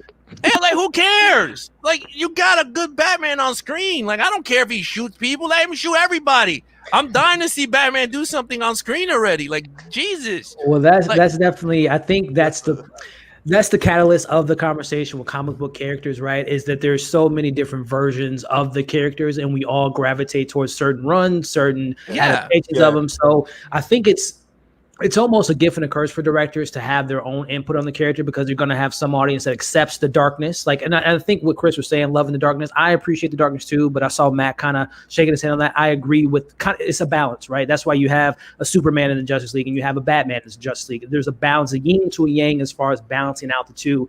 And I hear the conversation about Marvel being light. I mean, Marvel's dark as well. I mean, X-Men is essentially the civil rights movement going on with the X-Men universe. You have the same conversation being had about other darker characters. So there's darkness to be found in any platform across any genre, right? But it's just the balance of the two. So I think what DC, and we'll get into DC a little bit, just our overall thoughts, but I think DC Snyder's vision was just so one-handed that it neglected the other side of the audience of like, where is the lightness? Where is the Superman that we all want to see? We get the darkness. It's a lot of darkness, and I appreciate that because it's grounded in reality to a sense, but where's the optimism? Where's the hope? Where's the joy of these characters that some people are looking for, right? So it's always that conversation, right? That balancing act. No, I don't mean X-Men. I don't want people to be like, "Oh my God, you talking about?" I'm not talking about I'm talking about like the Iron Mans and the newer stuff. Yeah, like all the newer Marvel specifically. Yeah, the MCU is all happy, but then everyone goes, Batman killed. I'm like, wait a minute. How is it?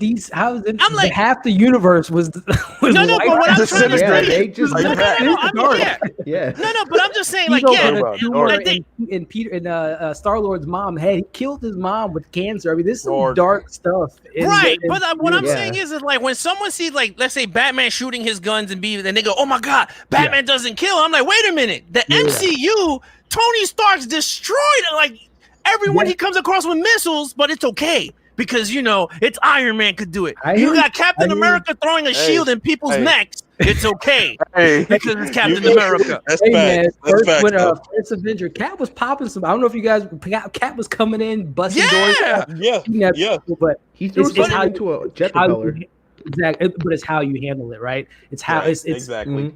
Do you insinuate the violence? Do you have the violence being like the main catalyst of the character, or do you make it like kind of almost like collateral damage to a certain extent, where it's not so focused on that they're murdering people? Because every film, like Alex said, Iron Man, those people that are getting blasted, they're not just shaking that off. This isn't tickling them. They're pretty much critically injured, if not dead.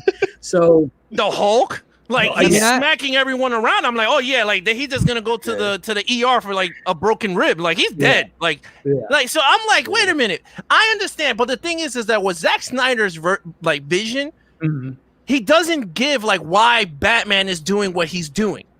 Like we kind of is it PSTD Batman? Like is it him being angry that the Joker and Harley Quinn killed Robin? That's why he's that angry and he just wants to take it out on everyone, or is it because Superman came and destroyed Gotham and killed one of his best friends in the building, and he's like, you know what? Hell no, I want to just beat someone's ass. Like it's just that's what I'm trying to say. Like he broke his code, but I don't know. I think you're right though. It can't please everybody because some people's gonna hate it, some people's gonna love it. I like Ben Affleck's Batman. I always said it. I think it's the best version on the screen of Batman. That just sucks that he does not have a good script or a solo movie, and that's the thing that sucks for me. But to answer your question, Elliot, I feel like you were kind of hinting at balance and how you balance like the darkness of DC, and I think a perfect example is like the Dark Knight trilogy of the early 2000s, and that to me was a perfect balance because we got the depth of the character, but we also got like the reasoning behind his actions. It can be done. I think it takes a tactful director, and I think Zack Snyder is kind of a director who makes films for himself. And if you happen to like it, great. If you don't, well, then I don't think he really cares. That's that's a little bit of a different tangent. But I think DC being a little more darker, a little less, I'd say kid friendly, even though they are all superheroes. If you really want to like make them adult on the main screen, and even like maybe have like a rated R film in there at some point in time. Yeah, I just think it takes an understanding of the source material and B, the right director, because I think you can do it. But I think it's a balancing act is kind of where I'm going with that. Yeah, but Chris, to answer your question though, the only reason why The Dark Knight was so successful is because Christopher Nolan, it was his vision and his universe. It wasn't not attached to like them trying to build a whole universe out of his property. This was like, I'm just doing Batman and that's it. Like there ain't gonna be no spin-offs, no nothing. And this was like his vision on and his say.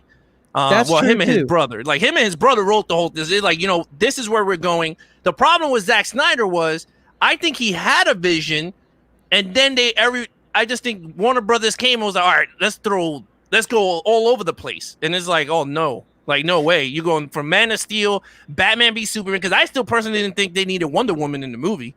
I just like, what the hell do you need Wonder Woman? But they just threw her in there to again, have another spinoff to have the Wonder Woman movie so everyone could go see Wonder Woman. We gave you a little taste, but then there you go. You have the actual branch off. But you didn't need Wonder Woman in Batman v Superman. No, I just think you need a Feige if you really want to have this cinematic, if you have to have this cinematic universe. Because obviously DC's done incredible films, the Nolan trilogy, but no one wants to do a contained story anymore. There has to be this ongoing thing for the merchandise. No money in that. Exactly. You're right. I mean, we all remember the Joker. made $1 billion without China box office, Yep. and that's not Okay, that's a good point. Right? Okay, that's okay. Okay. Yeah, but it did. You got me there too, sir. Yeah, but it did. But guess what? It's a universe on its own. They're not trying to spin that off. They're like, Joker's not going to another movie. He's not going to be in the Batman. This is just the Joker. Well, they said movie. he might. That's it. He Huh? might. Yeah, but that's after they made $1 billion, there's definitely that conversation. Yeah, but I mean, but again, if someone sees the trailer to Joker 2, and everyone's gonna go, oh, really? The first one was so perfect. Who cares? Like, why do you want to see a Joker 2? Like, Bruce Wayne was 10 years old when the Joker became a Joker. It's like, wait, what? Makes no damn sense. So how is Batman gonna fight Joker? So like I like the Joker. I thought it was a masterpiece movie. I thought it was the best solo movie right now that they made. They just need to tackle the superhero movies now and do it the same way they did with Joker. With the Joker, which I think, and we'll definitely get into the future. I think that's where they're headed. I think Matt Reeves, I think they're going to find a way to bring Pattinson into the DC universe inevitably, but I think we're going to get a solo Batman because we all know he has his own universe of its own, right? Out of all the characters, the Bat family, Joker, all that stuff. It's its own. It could spawn its own universe, as we all know. But I think that's where they're headed. But it kind of leads into this particular question, starting with Film Explorer. Just your thoughts. We talked a lot about DC so far, and I'm loving the conversation for sure. But I would love to get a more in depth in regards to you guys' thoughts on favorite DC character and why. And it could be within this Suicide Squad film. It could be just in the grand scheme of the DC comics, the world that we've gotten so far. Do you have a favorite character, Film Explorer, and then kind of a little bit of reasoning? Elliot, I don't know if you remember when I made my debut in your channel, I had a Superman jacket. So that's my answer. My favorite character is Superman, man. I grew up watching his movies. I grew up watching the series of Smallville, which for me, it's one of the best superhero series. Like, it evolves in such a huge way for me. I grew up with it. So it has a special place in my heart. So I actually like the Amanda Waller on that series, so I'm gonna go with Superman on that question. And is it just a matter of just the characteristics of him, the whole alien on Earth, Kryptonian, the hope, the optimism? What is it that really speaks to you about Superman? Honestly, it's like what he stands for, because like, even though he's like an alien, he's like, most of the time he's more human than most of us, so that's what makes him special for me. Well said, man. Well said. Yeah, same. And then before we go to Alex Reacts to, again, for everyone at home on the replay, we're almost approaching the first hour mark. Honestly, this to me with the film, it just, right now, the action sequences, the creatures he's creating, this is when I kind of checked out of the film personally. There's still some moments throughout this second and going into the second and third act, but I think this is where the film just kind of really went to the left for me personally. But AJ Reacts to, just regarding your favorite DC character and a little bit of reasoning what those characters mean, or that character means to you. Yeah, I would probably say Batman. I think his stories just resonate with me more than any other DC character. His villains are more compelling than any other DC character, in my opinion.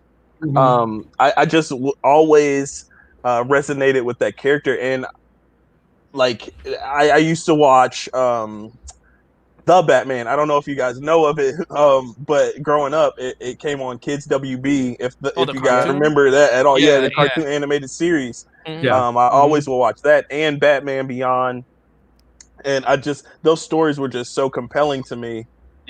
And if I may, Superman might be one of my least favorite DC heroes. And it's mainly because I just feel like his stories get very repetitive, and we know what can destroy him: kryptonite.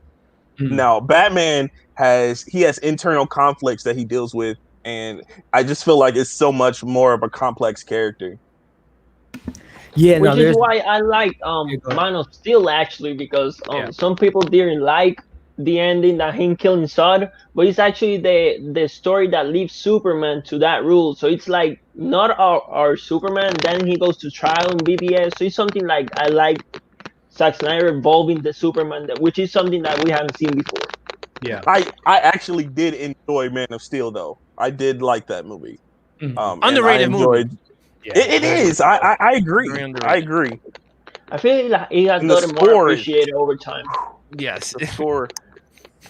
Definitely. No, it's I was kind of in the same boat with you for a while, AJ, with Superman. Just didn't, I couldn't resonate with him just because he was so powerful and his weakness is kryptonite. But there are different interpretations of the character, and I think Film Explorer said it perfectly in regards to he can be he's more humane than some of the humans in the DC universe, right? He wants to save humanity. He wants to be the beacon of hope for humanity. But we all know that in a drop of a dime, he can destroy everyone on the planet, right? So it's that kind of, you just watch Dr. Manhattan and watch it, right? It's and just like what's left of that person, right? The humanity inside of them. So I'm starting to appreciate it. And just like Film Explorer, I love Men of Steel, and I love that portrayal of Superman because it was just like, what would Superman do in our society, right? What would be his reaction to the social media, to the press, to everything that he does is looked upon as a godlike complex, or he's a villain. What can he do next? The power that he holds, and that's why I was so excited for BVS. And I personally like BVS because of that conversation, but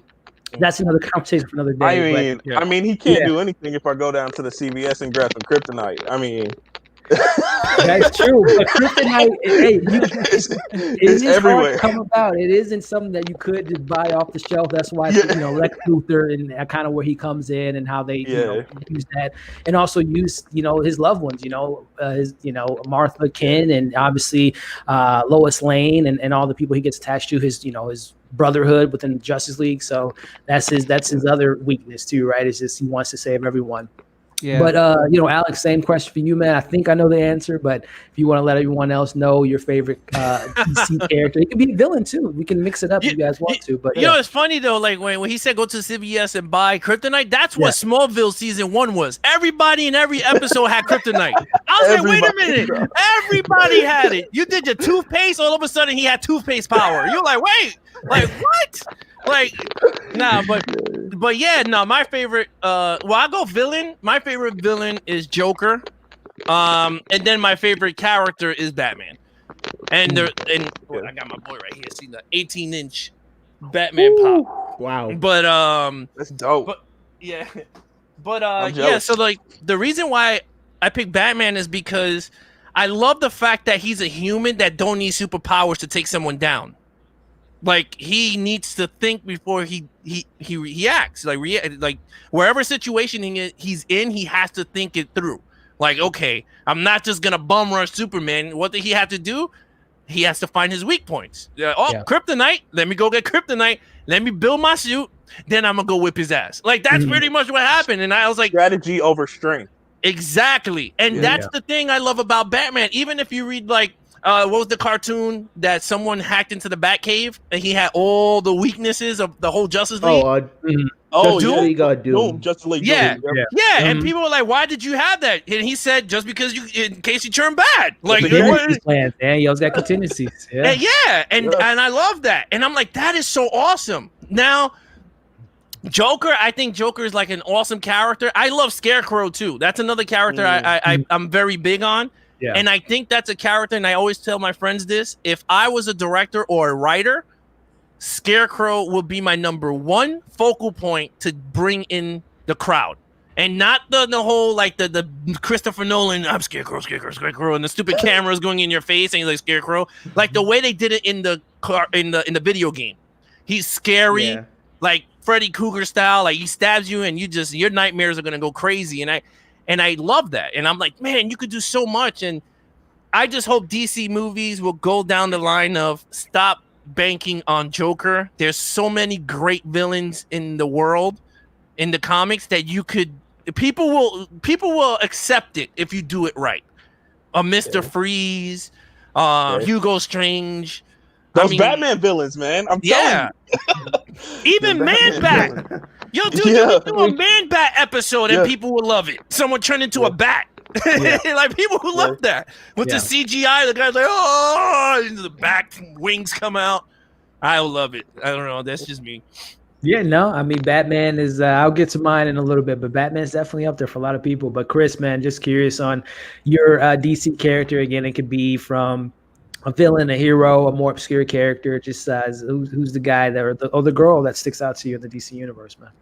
Yeah, dude. I had my answer locked and loaded the instant you brought this question up. But before I do that, I just want to say to AJ, I felt the same exact way about Superman until I read a little comic called American Alien by Max Landis.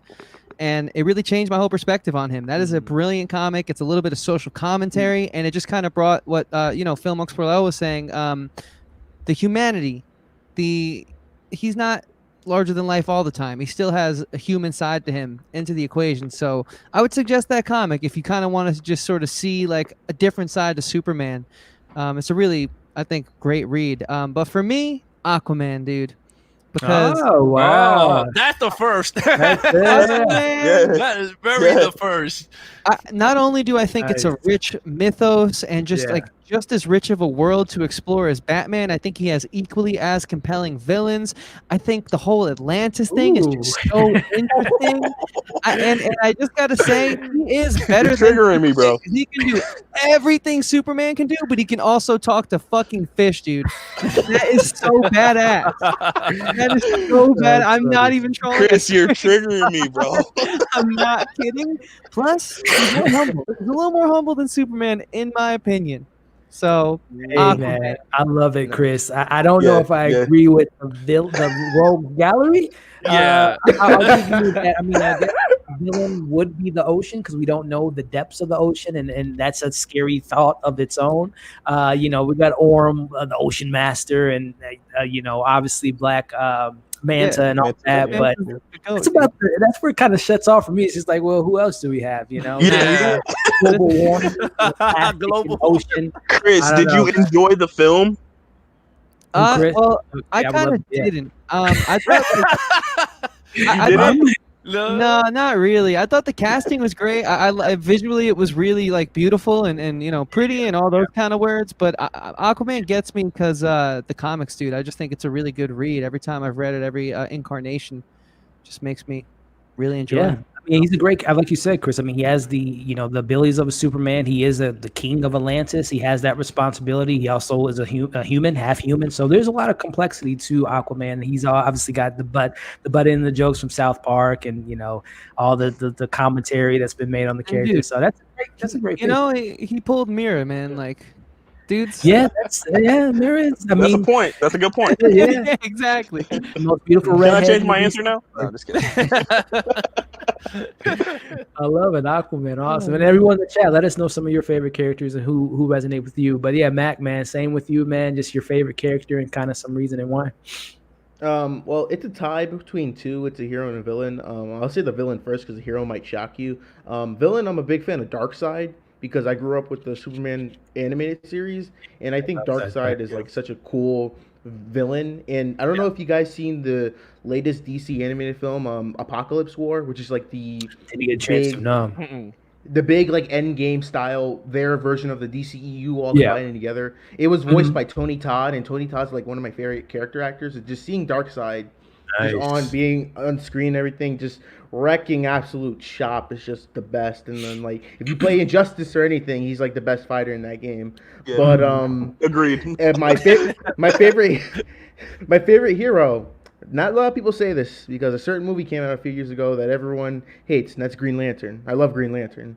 He's dope. I love. Yeah. No. I mean, the movie sucks, but he's a great character. I have a particular Lantern that you like? Is there John Stewart or John Stewart all the way, man? John Stewart. I grew up with the 2004 Justice League animated series on Cartoon Network, so I'm like they showed him more. So I'm like Unlimited too.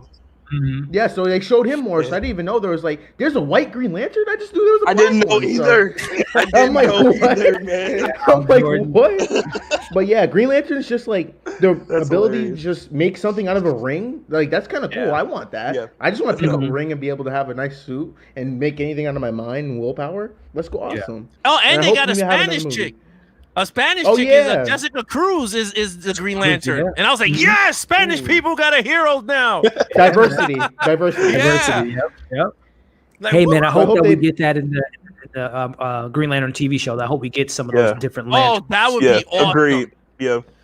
Yeah. Wait a minute, what TV show? I'm a little out of the loop on this. Oh, HBO Max. They the only thing, the big reservation for me is I know you brought it up, Chris. You love the Arrowverse, and I love the Arrowverse up to season 3 for me personally. Oh, I with, agree. Deathstroke and everyone, or that might have been Ra's al Ghul. I can't remember which one. It might have been 4. Either way, I think that was checked out 4. pretty soon. But Was it Ra's? I think it was Ra's al Ghul. I think it was Ra's al Ra's. Ghul might have been 4. Yeah, Four. that They was go to the whack. temple and all that. I think that was the end of season 4, right? Season 4, yeah, with Yeah. Labyrinth and all that. But to answer your question, HBO Max has announced that they are doing a Green Lantern TV show, which may spawn off into the DC universe, into the films. But Greg Berlanti is the showrunner. And Oh, Greg Berlanti, I appreciate what he's doing with the CW universe. I checked out years ago, Supergirl and yes. all that stuff. Just got Legends of really- Tomorrow. Well, actually, I Oh. like the first season Legends of Tomorrow because I like the wackiness of the characters. Oh, but they I got like- kind of silly. Ah, Flash got super. It's like how many time errors is Barry Allen gonna do? And Yes. people coming Yeah, in and I out feel of the that. show. I don't know. I appreciated the world that he built, but I'm really scared what he's going to do with the Green Lantern and make it like a CW type of. Which I is love you. HBO I Max. don't know if I HBO love- would allow that though. I hope not, man. I really do. Yeah. I I hope like there's that. a bar that they have established of quality. You know, this is Yeah. interesting news to me. I got to look more into this. But my gut Yeah. feeling is I don't know if they'd allow that. I feel like he's I playing hope not. ball on their field. And also, I'll say this: Greg Berlanti, he doesn't have every single thing to be done with the CW at this point because he's so busy. But he did ground those first seasons of Arrow, Yes. Flash. He was involved in it heavily. So if he can get back to that versus what the shows have evolved to, then I would be, pretty excited. Which I still am excited. That's just my only scare is him bringing in the Green Lantern to the TV world. But HBO Max, you get that budget, you get that kind of more mature audience level to the show. We'll see what they do, man. They just Have they- announced the Catwoman TV show. Yeah, I think that's gonna Yeah. be I think that's gonna be Heard about officially that. confirmed in Yeah. a couple weeks. But that's Either way, I'm really though, into that. Can we just agree that like even though Greg Berlanti, yeah, he's a bit corny, the Mhm. DCEU just needs someone like that at the helm, who at least a has master a vision. plan or someone. Yeah, exactly. Just a vision Yeah. if you want to play ball with the Marvel universe. That's Like, 'cause yeah, I'm it just looking needs at to have a it- nice balance, though. Yeah. Yeah, Not yeah. the same, not the same across every show because then it's gonna be like the identities are gonna be all the same. It's like, oh, okay. Yeah. So I guess- Because that can kind of spawn off into Film Explorer and this roundtable style. This kind of spin off into we talked about Kevin Feige and the MCU. The rebuttal or the polar side of that is, we get Star Wars with Kathleen Kennedy, right? She controls everything, but everyone's not on board with what her vision is. So whether it be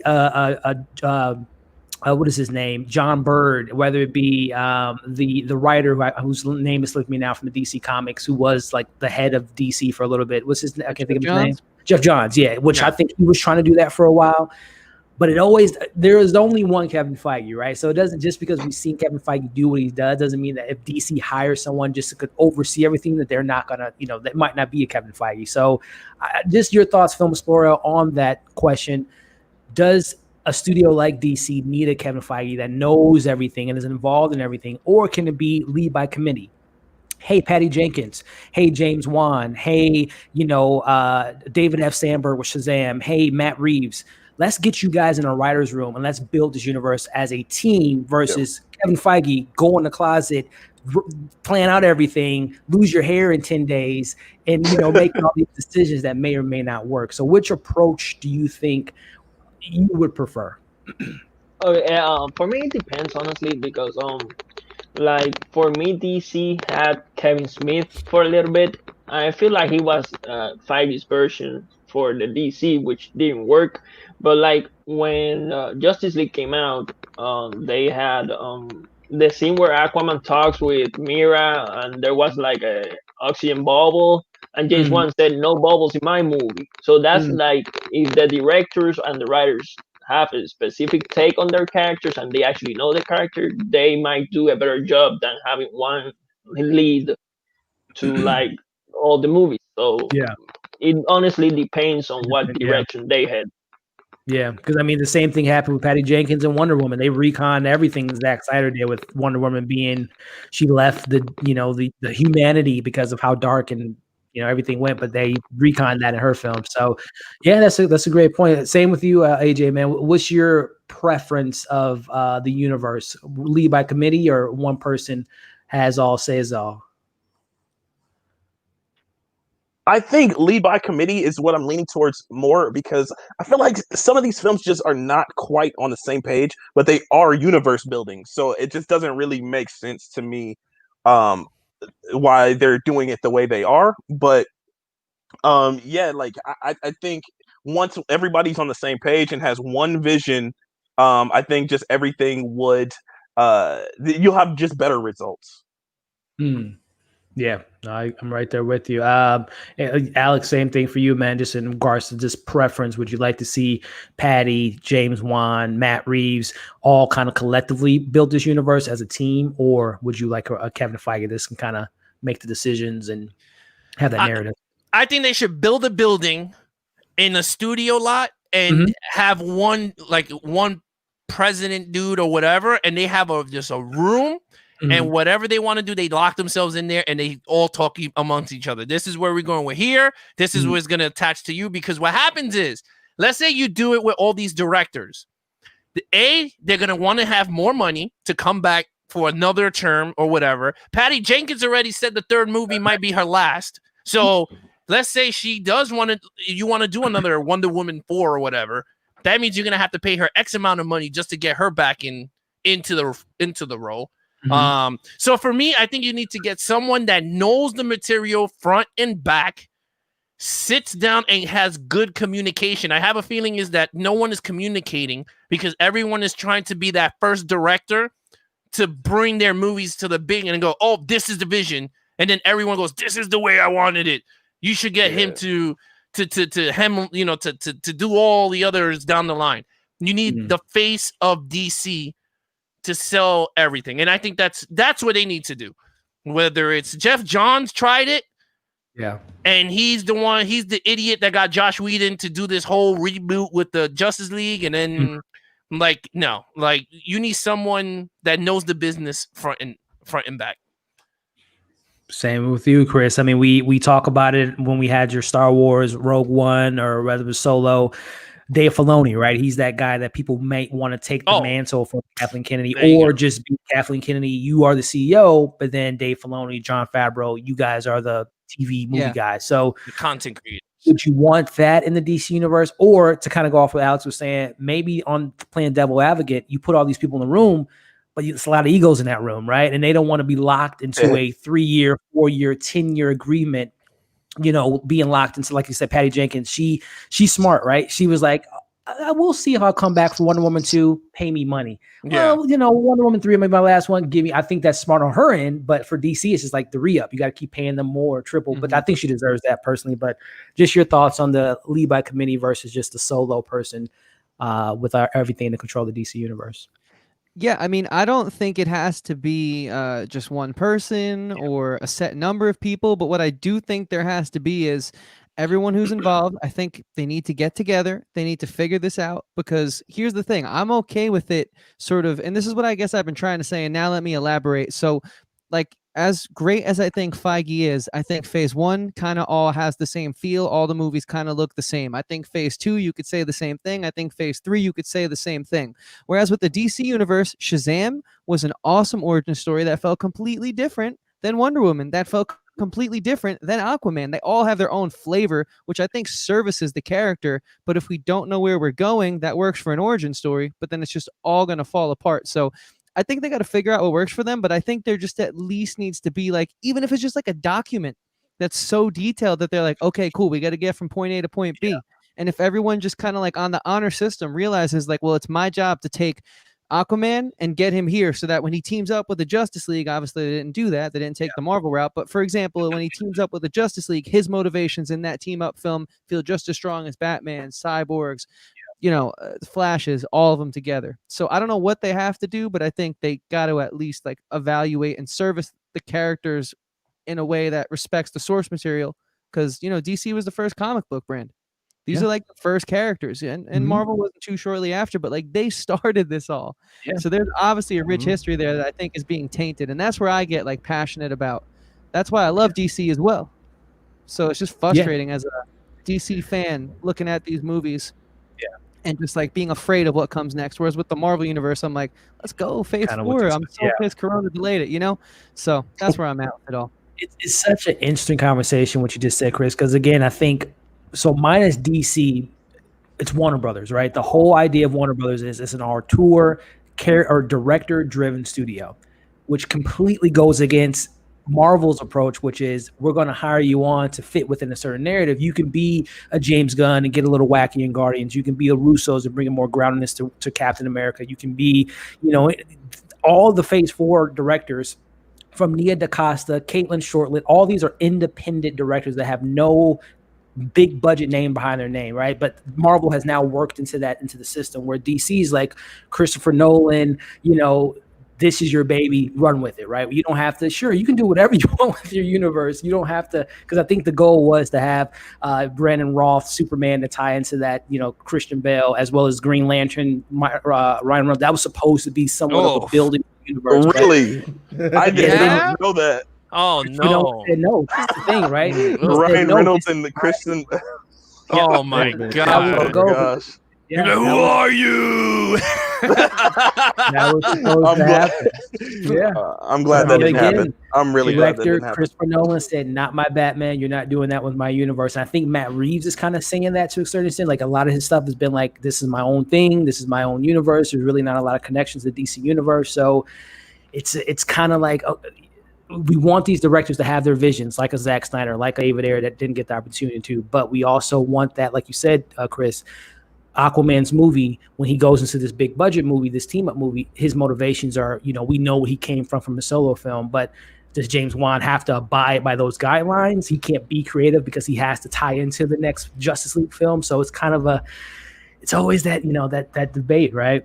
But you saw that happen. I mean, in Star Wars, because Force Awakens, Rian Johnson went to J.J. Abrams and told him, "Can you shoot the ending different so it ties into The Last Jedi?" But then The Last Jedi was a totally 360 of the first movie. It was a totally different tone. But then when Rise of the Skywalker came out, it was another 316 tone. You're like, wait a minute. We went from light to dark and back to light, cartoony. So it was like, wait, but that's the thing. Like when you guys, there's a question I got for you guys. When you all sat in the Justice League, right? And Batman goes to Wonder Woman and he goes, "Oh, we have to put the team together." Did you all go, what? Like, when the hell would Batman ever want to team up with you? Like, would y'all all screaming, like, who wrote this crap? Like, because I know that's what I did. And my wife had to, like, go, shut up. Because I was like, what the hell would Batman ever put the Justice League together? She was like, she was like, calm down. I was like, no. I was like, never. Because I wanted to see that dynamic of Batman don't want to be on the team, on the screen. Like, you can use my money, you can use my gadget, but I ain't not part of the team. Like, I will help you, but that's it. Right. I'll be around sometimes, but exactly. But we didn't get that. We got him putting the whole team together. I was like, and then he was like Tony Stark's being a clown. I'm like, when the hell was Batman a clown? I think for me personally, and I would love to get you guys' thoughts on Alex's question, but for me, I think maybe many, many years ago, every movie, every TV show that I go into, that I watch now, I leave my baggage at the front door and I just go in with the director's division. It might not be my take on the character.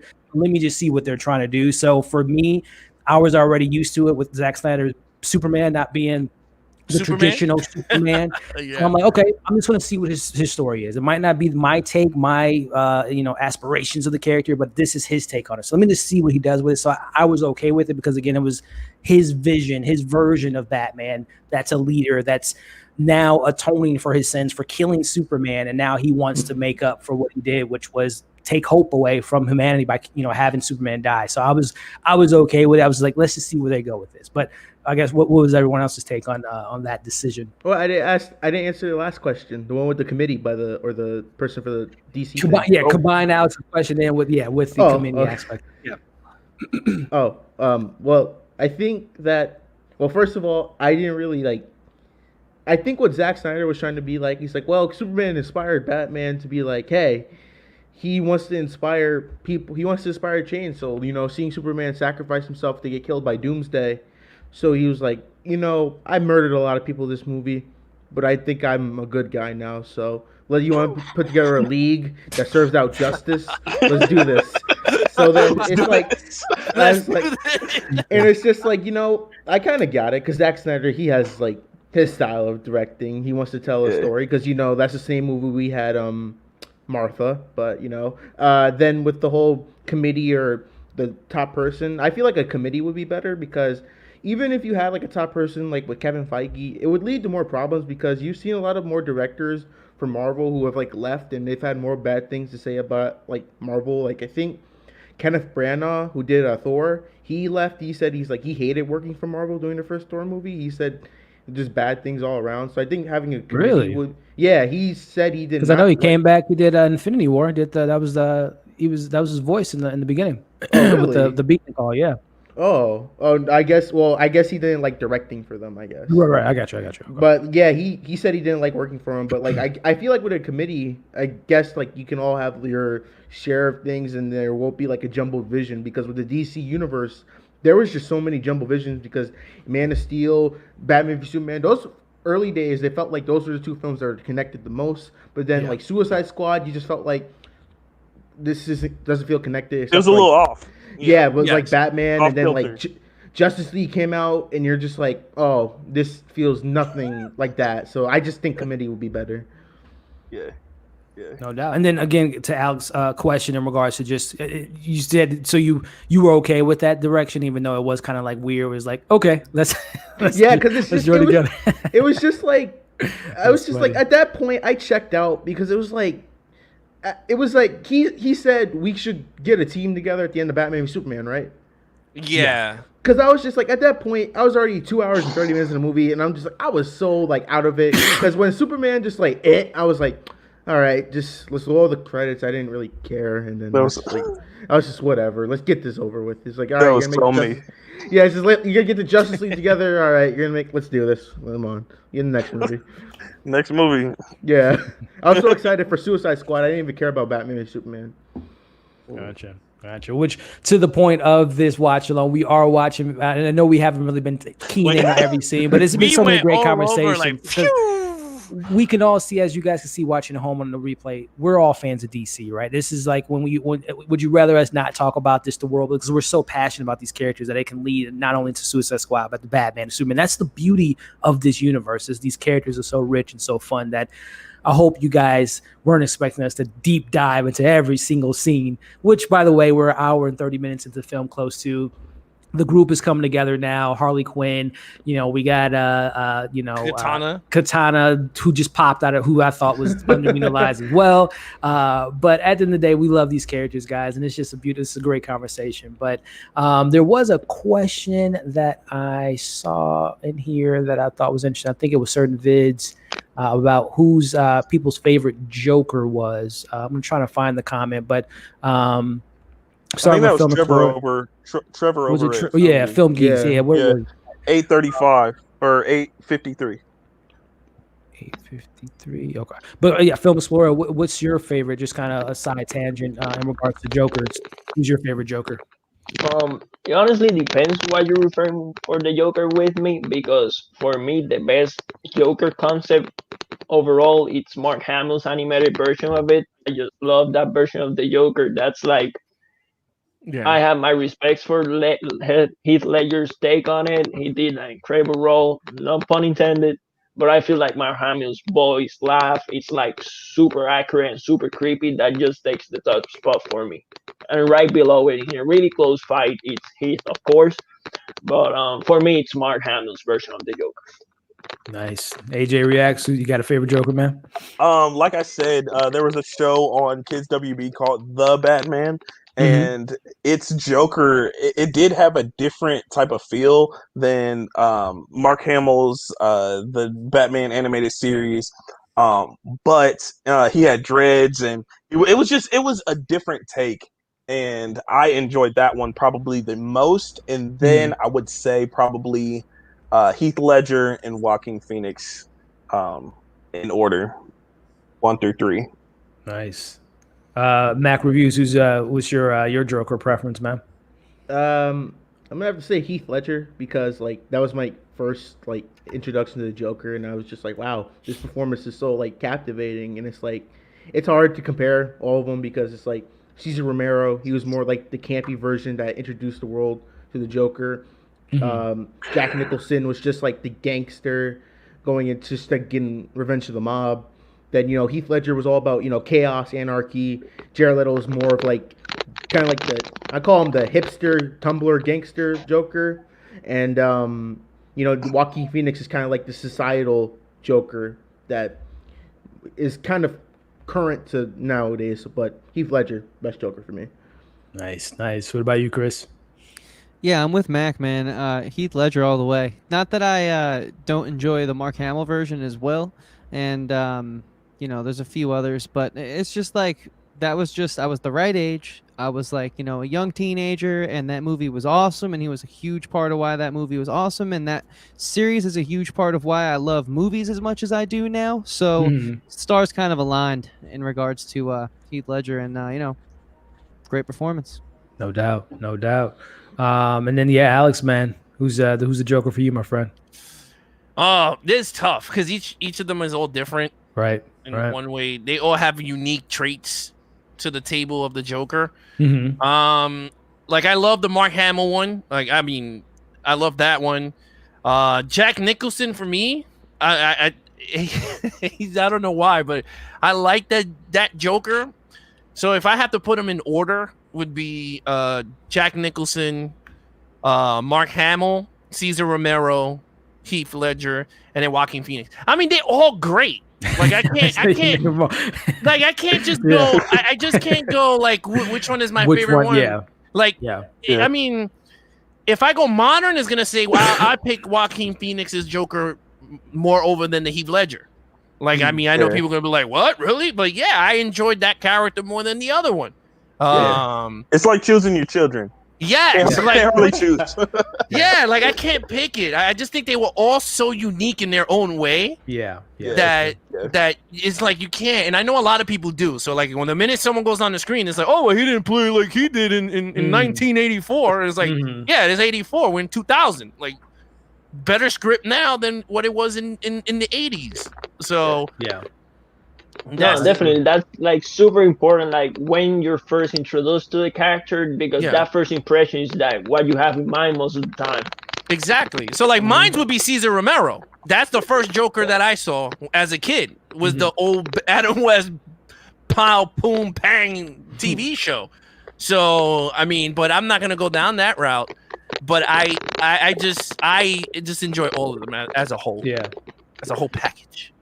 Yeah, I think, like you said, Alex, and also Film Explorer, it just depends on, I think each Joker fit for that particular version of the Joker. Like if it was rather a Batman or Joaquin Phoenix as a solo film. I think if I were to say, I think Mark Hamill has a little bit of a slight edge for me because I think he's one of the only Jokers that could fit within every single or Batman that we've ever seen. He could be the goofy, cartoonish character. He could be the menacing Joker that we've seen. So I think he's the only one that could like cross across the board, fit in every single Batman scenario.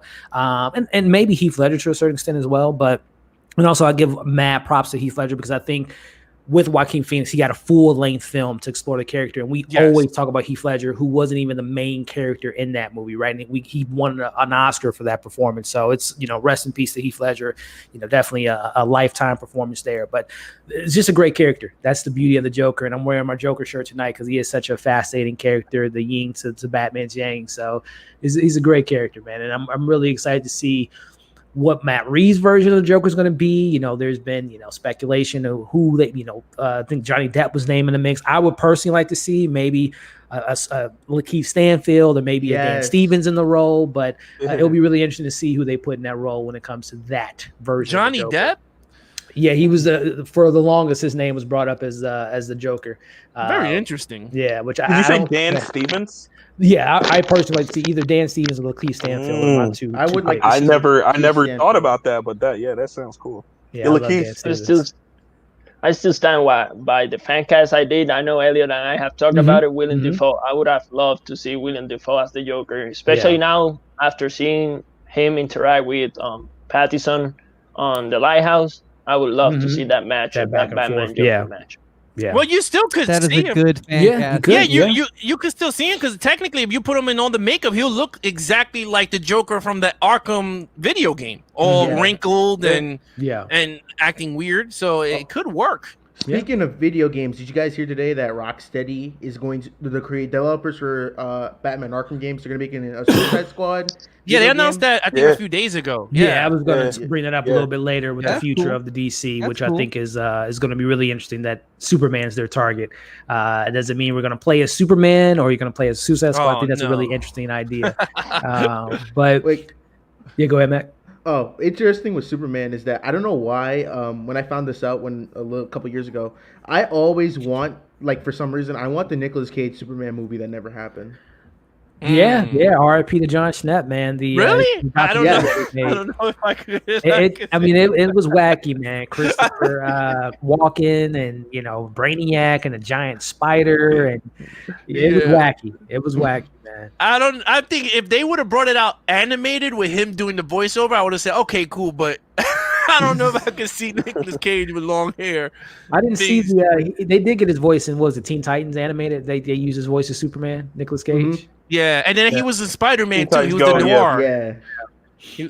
Yeah, that I could see, but man, that live action movie would look so. It would have been weird. Yeah, it would have been Yeah. super weird. And Burton's wackiness. Didn't the same like producer director? He went on to do Wild Wild West, and there was like a freaking giant spider in that. I think, Yes. it was some Yeah. yeah. He loves spiders. That's what we all got from it. He Yeah. loves his spiders. He was Yeah. like, oh man. So this kind of and again, Suicide Squad is kind of on the bottom of the ranks for me personally. I enjoy some of these moments, but again, not neglecting the film that we're watching tonight. We are an hour in what am I at here? 50 minutes? I'm an hour and 38. Oh, 38. Yeah. 38. Yeah. Hour 38, where we're seeing Diablo turn into the monster creature that he is, fighting whatever the other creature is. To me, it's just like, this is stereotypical. Wasn't that the character in Thor 1? And the thing that shot the yeah, it looks the same. This, again, I don't know if it was the 6 weeks thing. Is it studio interference? This to me is just like unmotivated, just kind of CGI fest, blah. Like, I just, like, there's no originality to this last act to me. And at this point in the movie, that I like these characters to a certain extent, but I just didn't feel them sacrificing their lives to save the next person. I didn't feel like the film led to that personally. Yeah, agreed. I agree with you. Yeah, of course, Enchantress and the Shakira dancing, just Did you? Now I want to ask you guys this question: did you guys like her first design, or did you like the design that she got after when she got her full power?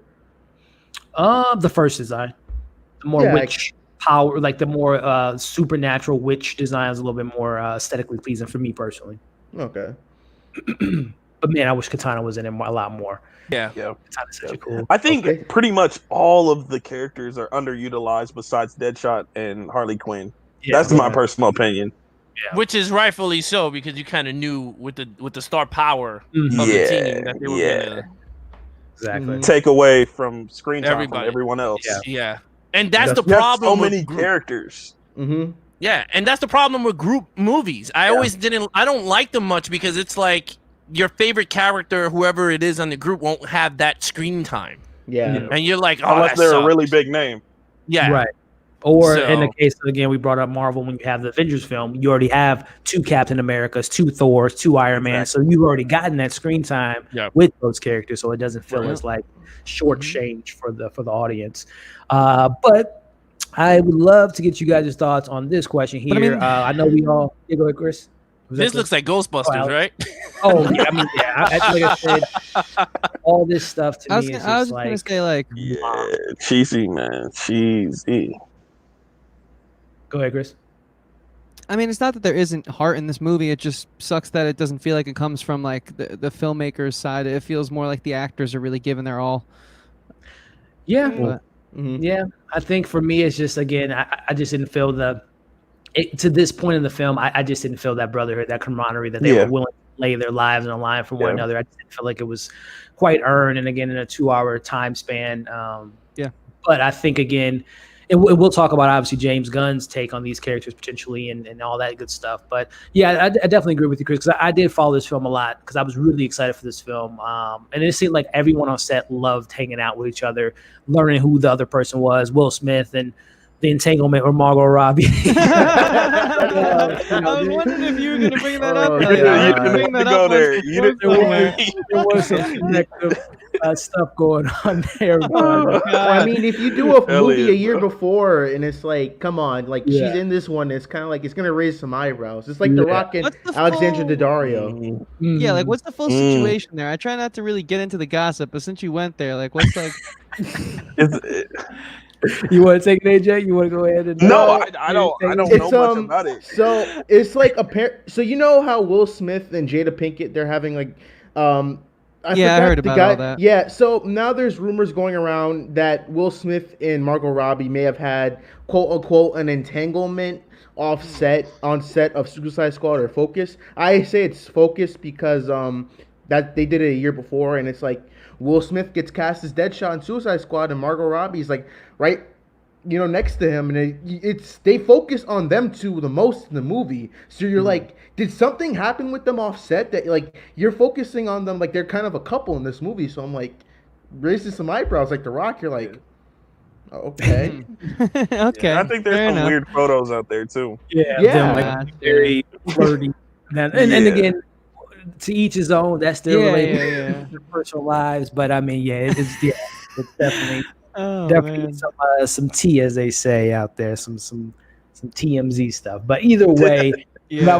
I know we have our own we do rankings on our channels and our Instagrams, which and we have maybe we all might have ladder boxes, but I would love to know you guys' personal ranking of the DCEU. This Just is kind rough. of recap. Y'all might get mad at me. Warner Brothers has 8 films, the DC universe. They're the 11th highest grossing franchise of all time. They've grossed over 5.48 billion globally, and we all know Aquaman with 1.15 billion is the most profitable film in the slate so far. So starting with Film Explorer, man. I'll, as you guys see on the ticker, you got Man of Steel, BVS, Suicide Squad, Wonder Woman, Justice League, Aquaman, Shazam, Birds of Prey, and the DCEU. So rankings, man, where if you can do all of the films that are on the slate, or your top 3, your top 5, the floor is yours, Film Explorer. And everyone, in the Whatever chat- you want, Elliot. I don't know if the panel wants to do the whole thing. I don't You want to could do take the whole much thing, time. it's Yeah, fine. 'cause it's You not can like do the the whole MCU. thing. If it was the MCU of 23 something films, Yeah. it'd be 3 hours. But it's only like 9 films, so go ahead. We can do from 8 to 1. All right, so I'm gonna start from worst to best. From 8. From 8, surprisingly for me, it's Shazam. I just hated that movie so bad.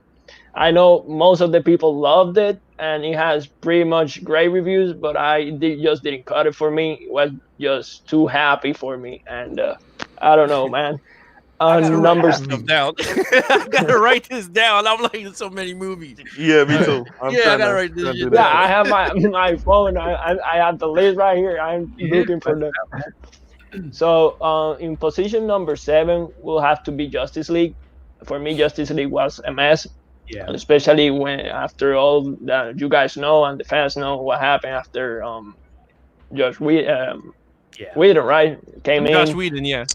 and all that mess and this alter version. So I'm really excited for this Zack Snyder version of the Justice League. On number 6, I will rank Birds of Prey. Birds of Prey will be on number 6 for me. Because there are like 2 complete different movies from half forward, and the first half of the film I just see it like 2 different films. And I put Birds of Prey over Justice League just for the fact that for me they increased that Joker's reputation, that they gave Harley immunity and gave me that fear feeling of the Joker that had been absent for me before. Okay. And on number 5, I will put Suicide Squad. That's where it will rank, right in the middle of the DCU ranking for me. Gotcha. On number 4, I will go with, I'll have to say Aquaman on number 4. Okay. And number 3, I'll go with BVS. on number 3 because it usually depends the day between Wonder Woman and BBS, depends on which day, which comes to my number 2. And today, I feel like Wonder Woman deserves that second spot. And my favorite DCU film, it's Man of Steel. I feel like I have learned to appreciate that film and that version of Superman more over time. It wasn't, my ranking wasn't originally like this, but I feel like I have appreciated Man of Steel more and more over the years. So I'm gonna rank Man of Steel number 1. Okay. I love it, man. I love that list. Really unique and different, and the reasons why I love it, man. So yeah, AJ reacts to, man, your rankings of the 8 DCEU films so far. All right, so I'm gonna go from least favorite to favorite. I'm gonna have to say BVS as least favorite out of all DCEU. It just didn't resonate with me well. And then I'm gonna probably go Aquaman. I'm sorry, Chris. Hey man, it's all good. Then Justice League, Suicide Squad, Man of Steel, Shazam, Wonder Woman, and Birds of Prey. I think I got all of them right. Yeah, that's all of them. Yep. Awesome, Okay. man. Birds of Prey number 1, which Yes. quick little plugs, and we'll do our plugs at the end, but AJ will be on that Birds of Prey watch along, so I would love to see what resonates with you. I'm gonna be hyped next week. Is that next week, right? Next week, yep. Okay, yes. Cool. So Alex, man, the stage is yours, man, in regards to the 8 DCEU films thus far. All right, so my number 8 is Justice League. That was just garbage. Yeah. Suicide Squad. I'm sorry. Shazam. I hated Shazam. I couldn't. That reminded me of a CW TV show. Like I was just like I couldn't get it. That movie I could not sit through it. I don't know why. There's something about it. Man. Don't worry about it. I feel the same way. It was like the kid was more mature than Shazam. Like that. I was like that was so different. Yeah. But I was like whatever. I mean, it is what it is. But I hate my list. Then Suicide Squad. Right? Then came Suicide Squad. Then Birds of Prey. Then Wonder Woman. Aquaman. Batman versus Superman. Only for the Batman scenes, because I always fast forward the rest. I just watch my Batman scenes and I'm good. Like that's my solo movie. I just put all the Batman scenes. Put them all together. That's the Alex cut. Nice. Don't tell me that beginning of the movie wasn't awesome when Bruce Wayne lands with the helicopter and he's driving into the disaster. Say what you will about Zack Snyder. He has some of the best opening sequences. Oh, he really, Like seriously, all his films to me have like the dopest intros. Man, that scene gets me hyped every time I see it. Because I'm like, oh my God, he's just driving towards disaster. I'm like, this dude is awesome. And then number 1 is Man of Steel. Sadly to say, Man of Steel. Because, it's an underrated movie, but if there was a solo Batman movie, that will always be my number 1. But, unless it's not crap. But if it is, then it's going to have to go down a bit. But, yeah, that's my ranking. Chris, man. What's on the list, my friend? Yeah, so I'll just follow suit and go from worst to not so bad. So we'll start it off with Justice League at number 8, too messy. Man of Steel at number 7, it's fine, it's cool. There's heart, but I don't know. I feel like I've seen it before. Man of Steel. Yeah. Okay. Yeah. And at number 6, Birds of Prey. It came and it went, and I don't know if I'd remember that movie if I wasn't a cinephile. If I was a normal moviegoer, I would just be like, okay, that was cool. On to the next blockbuster film. Yeah. And then the number 5, right? Number 5 is BVS. I think it deserves a mid-tier ranking. So that's why it's in the mid-tier. Number 4 is the film we are currently watching, Suicide Squad. It's not as bad as everyone says. Yeah. Number 3, Aquaman. I think it's a good opening to this guy's Jason Momoa's role. I think there's a lot you can do with it. I'm excited to see where it goes, but I'm also nervous, like I said earlier. And for these next 2 films, I'm also nervous, but I thought they were awesome first entries. And number 2, you have Wonder Woman, and number 1, you have Shazam. I think they nailed the character. Number 1? I think they nailed the character. Number 1. Yeah. Oh, number 1. I think I can see I think out of all the characters, man, I think you're so right. That the cheesiness, they call him, what is it? He the big cheese or the big red cheese is what they call him in the comics. I mean, he's a cheesy character, right? Yeah. The idea of a kid, big kind of Tom Hanks, big approach, kind of almost Ant-Man-ish, kid friendly friend type of adventure. I think I know where the love comes from for Shazam. I can understand it, man. But I agree with you. But the only problem that I have though is the kid was not a goofball. He was serious. And No, I then get you. I couldn't agree with you more. yeah, and then you got whatever his name, Chuck, becomes Chuck, the superhero. I'm like, wait a minute. Yeah. Like, so for me, like, I'm not knocking your number one. I'm just saying is like, for me, it was like the character did not translate when he became a superhero. He was a superhero, he was a goofball, and then when he became a kid, he was mature. I was Really like, bad. Totally, and that's why I said from worst to not so bad, because the DCEU has not hit that standard that I have for them that I know they can hit yet. Right. So I'm totally with you. I hear you. No, and I agree with Alex too. Like, I think, the Billy Batson portrayal was completely different from the Astor or whatever the kid's name is, Zachary Levi. They didn't have, like, I don't know, many chemistry tests, screen readings. It just, they were two completely almost different approaches to the character. But to that defense again, because I actually like Shazam. I think the idea of him being a superhero made him so goofy where he's not a superhero in real life, so he can't be as cheap. Like, he has to be somewhat grounded in reality. He doesn't have these superpowers as he does with Shazam. So I get it. I get it. you're reaching. You're reaching there. I like Shazam. But Mac, movie reviews, man, what's on the list, my friend? All right, so I'm going to go from best to worst. Best would definitely be Shazam. Shazam is definitely the best DC film because it's like it mixes the tone of seriousness and goofiness, and it does it well for me, honestly. Second would have to be Wonder Woman. It was a great origin film, although the villain sucked in the third act, had its issues. Third would have to be Aquaman. Just because Jason Momoa is a big man, but I am a bigger man, so that's it's just good. And I do props to having Yahya Abdul, his name. I do like him as Black Manta. I do like him as Black Manta, and I can't wait to see him in Candyman.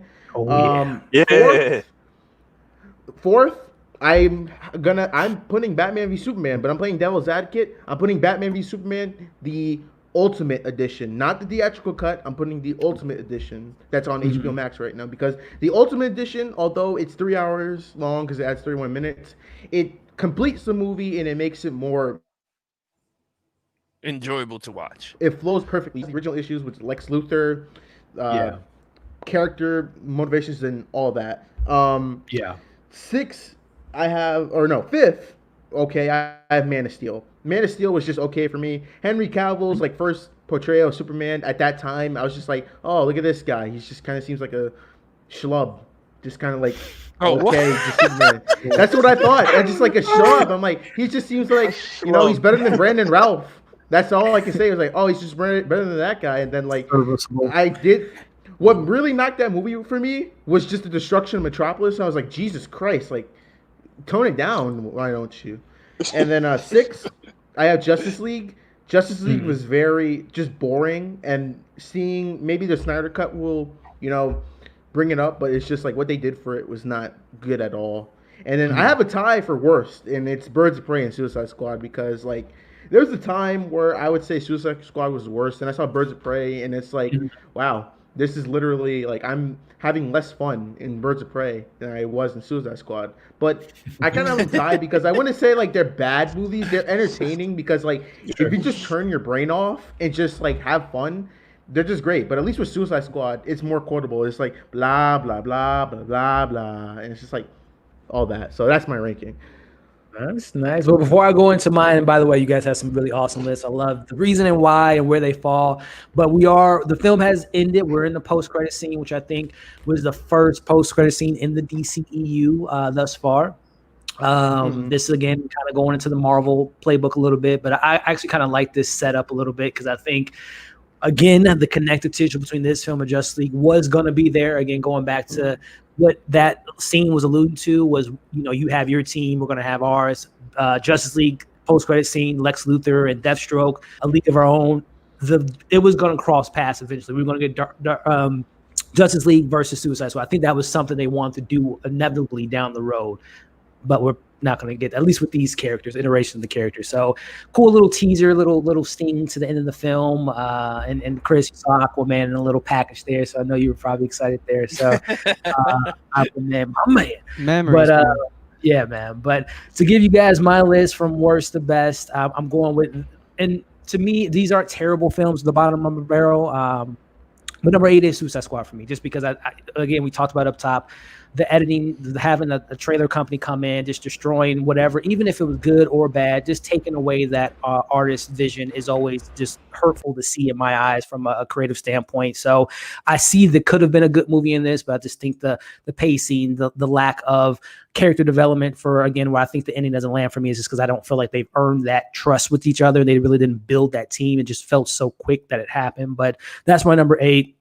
The film that we're watching tonight. Number 7 is Justice League. All the stuff that came out of that, even without knowing the stuff, you can just blatantly see that this was a Frankenstein of a film. The way it was just from the reshoots, this different costumes. Ben Affleck looked like he gained 10 pounds between when Zack Snyder shot it and when he had to come back for reshoots. The backdrops, the color panel. I'm looking forward to Zack Snyder's vision of this film, and there are some moments, like I still, regardless of how Henry Cavill looked, I still love that scene with Justice League versus Superman and Superman looking at Flash. I still love that scene. That's like a comic. Yeah, that's a really good. That's a really good one. My favorite part. Yeah. But then it falls apart when he goes, "Do you make him bleed?" And then Batman's on the floor going, "Oh, do you bleed?" And I was like, "What? Yeah. Like why?" That's the Joss Whedon character comedy that just didn't work for me, and all the other stuff that came out of that. But hopefully, hashtag Snyder Cut, it will be a better film. I'm just going to say it right now because I think the Justice League was a bad film. It's only up from here. But Aquaman comes in at number 6. I think Aquaman is one of the best looking films, just visually speaking, what James Wan was able to do. I like Black Manta and like to see what they're going to do with him in the sequel, see what happens with the Ocean Master, with Orb, his brother, and everything. So I'm really interested to see what they do with Mira and Amber Heard and recasting and what comes of that. And that trench scene, man, again, that film is beautiful. The trench scene is like my favorite DC, like visually, that scene is just so dope, and just I love that scene. Number 5 is the film we'll be watching next week, which is Birds of Prey. I had fun with Birds of Prey. Kathy Ying, just it's a comic book film. It just like felt like a fun comic book film. You know, kind of, we talked about it has the Deadpool isms. It has this Harley Quinn being single, being her own independent, the emancipation of one Harley Quinn. I just had fun with it. I didn't take it like super. I wasn't going into it expecting like to be like jaw. I just had fun. It was a fun movie for me. And we'll talk about it more in depth next week. But Shazam comes in at number 4. Chris, I really enjoy Shazam, man. It's a family fun film. I think it has fun with itself. It's one of the few DC films that talks about the other stuff, Aquaman, Wonder Woman, but don't make it blatant. They just, David F. Sandberg was just able to have his film. And that's another thing that I love is horror directors getting into these superhero films. James Wan has his little group of people that he brings in. So I'm a big fan of the future of Shazam 2 and Black Adam and everything that comes with that. Number 3 for me is BVS. Like Mac with a little asterisk, the Ultimate Edition. You get to learn more about Clark Kent as a journalist. You get to learn more about Lex Luthor, even though the plans might have not been fully executed, but at least you see the vision of what happened behind the scenes, how he was manipulating, playing, pulling the strings behind the scenes. So I like BVS. And tell me, do you bleed? I mean, come on, Batman. All the Batman stuff was just so dope. That warehouse scene is still one of the best. And I saw I didn't watch the whole stream last night that you guys had with Watchmen, but some that you guys had mentioned with Watchmen is kind of, I think a lot of Zack Snyder's film, maybe outside of 300, they all are like almost ahead of its time. Like, I don't think BVS is your stereotypical superhero film. It's a more intellectual, what are your superheroes like in a society that we're in today, right? The politics, like The Boys, the politics behind the characters. Why are we giving Superman all this trust? Can we trust this alien? And Batman is gonna, do the job. So I'm really a big fan of BVS. But being long-winded here, number 2 is Man of Steel. I think it's great. I love the take on Kal-El, and I love, again, his intros, man. The scene on Krypton is so amazing. Like, the opening scene of Man of Steel is so great, and I just love the journey that we see Kal-El go through and everything from that film. And do you think you could threaten my mother? I'm a Henry Cavill. I love Henry Cavill. Man of Uncle is underrated. I don't know if you guys Witcher. He's great in The Witcher. I'm a Henry Cavill. Witcher sucks, but everything else, I'm with you. Wait, Witcher sucks? Wait, whoa. Witcher was the worst show I watched last year. Oh no! Don't go that far. I'm not a Witcher fan. Like, it was really like almost a struggle for me to watch it because I just thought it was so, like, I didn't understand what was going on because I'd never played the Witcher game, the books. But after episode 4, I really liked I got a hold of The Witcher, and I'm really excited for season 2. Well, yeah, that's another panel for when The Witcher 2 comes up. We can definitely talk about the first season. And then number 1 for me, Patty Jenkins' Wonder Woman, man. I think she knew who the character was. You know, Diane is a woman of peace, love, empathy. She sees the best in humanity. I think that Gal Gadot proved all the haters wrong. She is Wonder Woman to me. Like, she embodies the character Wonder Woman even off screen. So I think Wonder Woman is fantastic, even with his third act flaws, which I think there are still some moments in third act that I like, but again, like this film, the CGI fest and her versus Ares and some of that stuff. But those first 2 acts were just fantastic. I'm a sucker for fish out of water stories, and I kind of love that. and I'm very interested to see what Steve Trevor does in his whole fish out of water and how he comes back, and Cheetah and all that the good stuff. So that's our list, ladies and gentlemen. I would love to know you guys' list in the comments.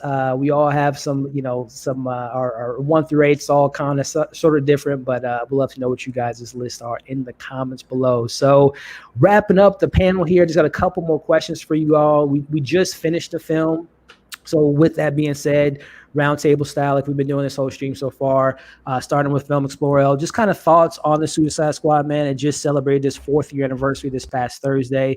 4 years later, where does the film kind of sit with you, and just kind of your overall thoughts on the film? No, I wish the movie would have worked more than it did. It had an awesome cast. Even though everything happened, for me, it ranks in the middle, like we said.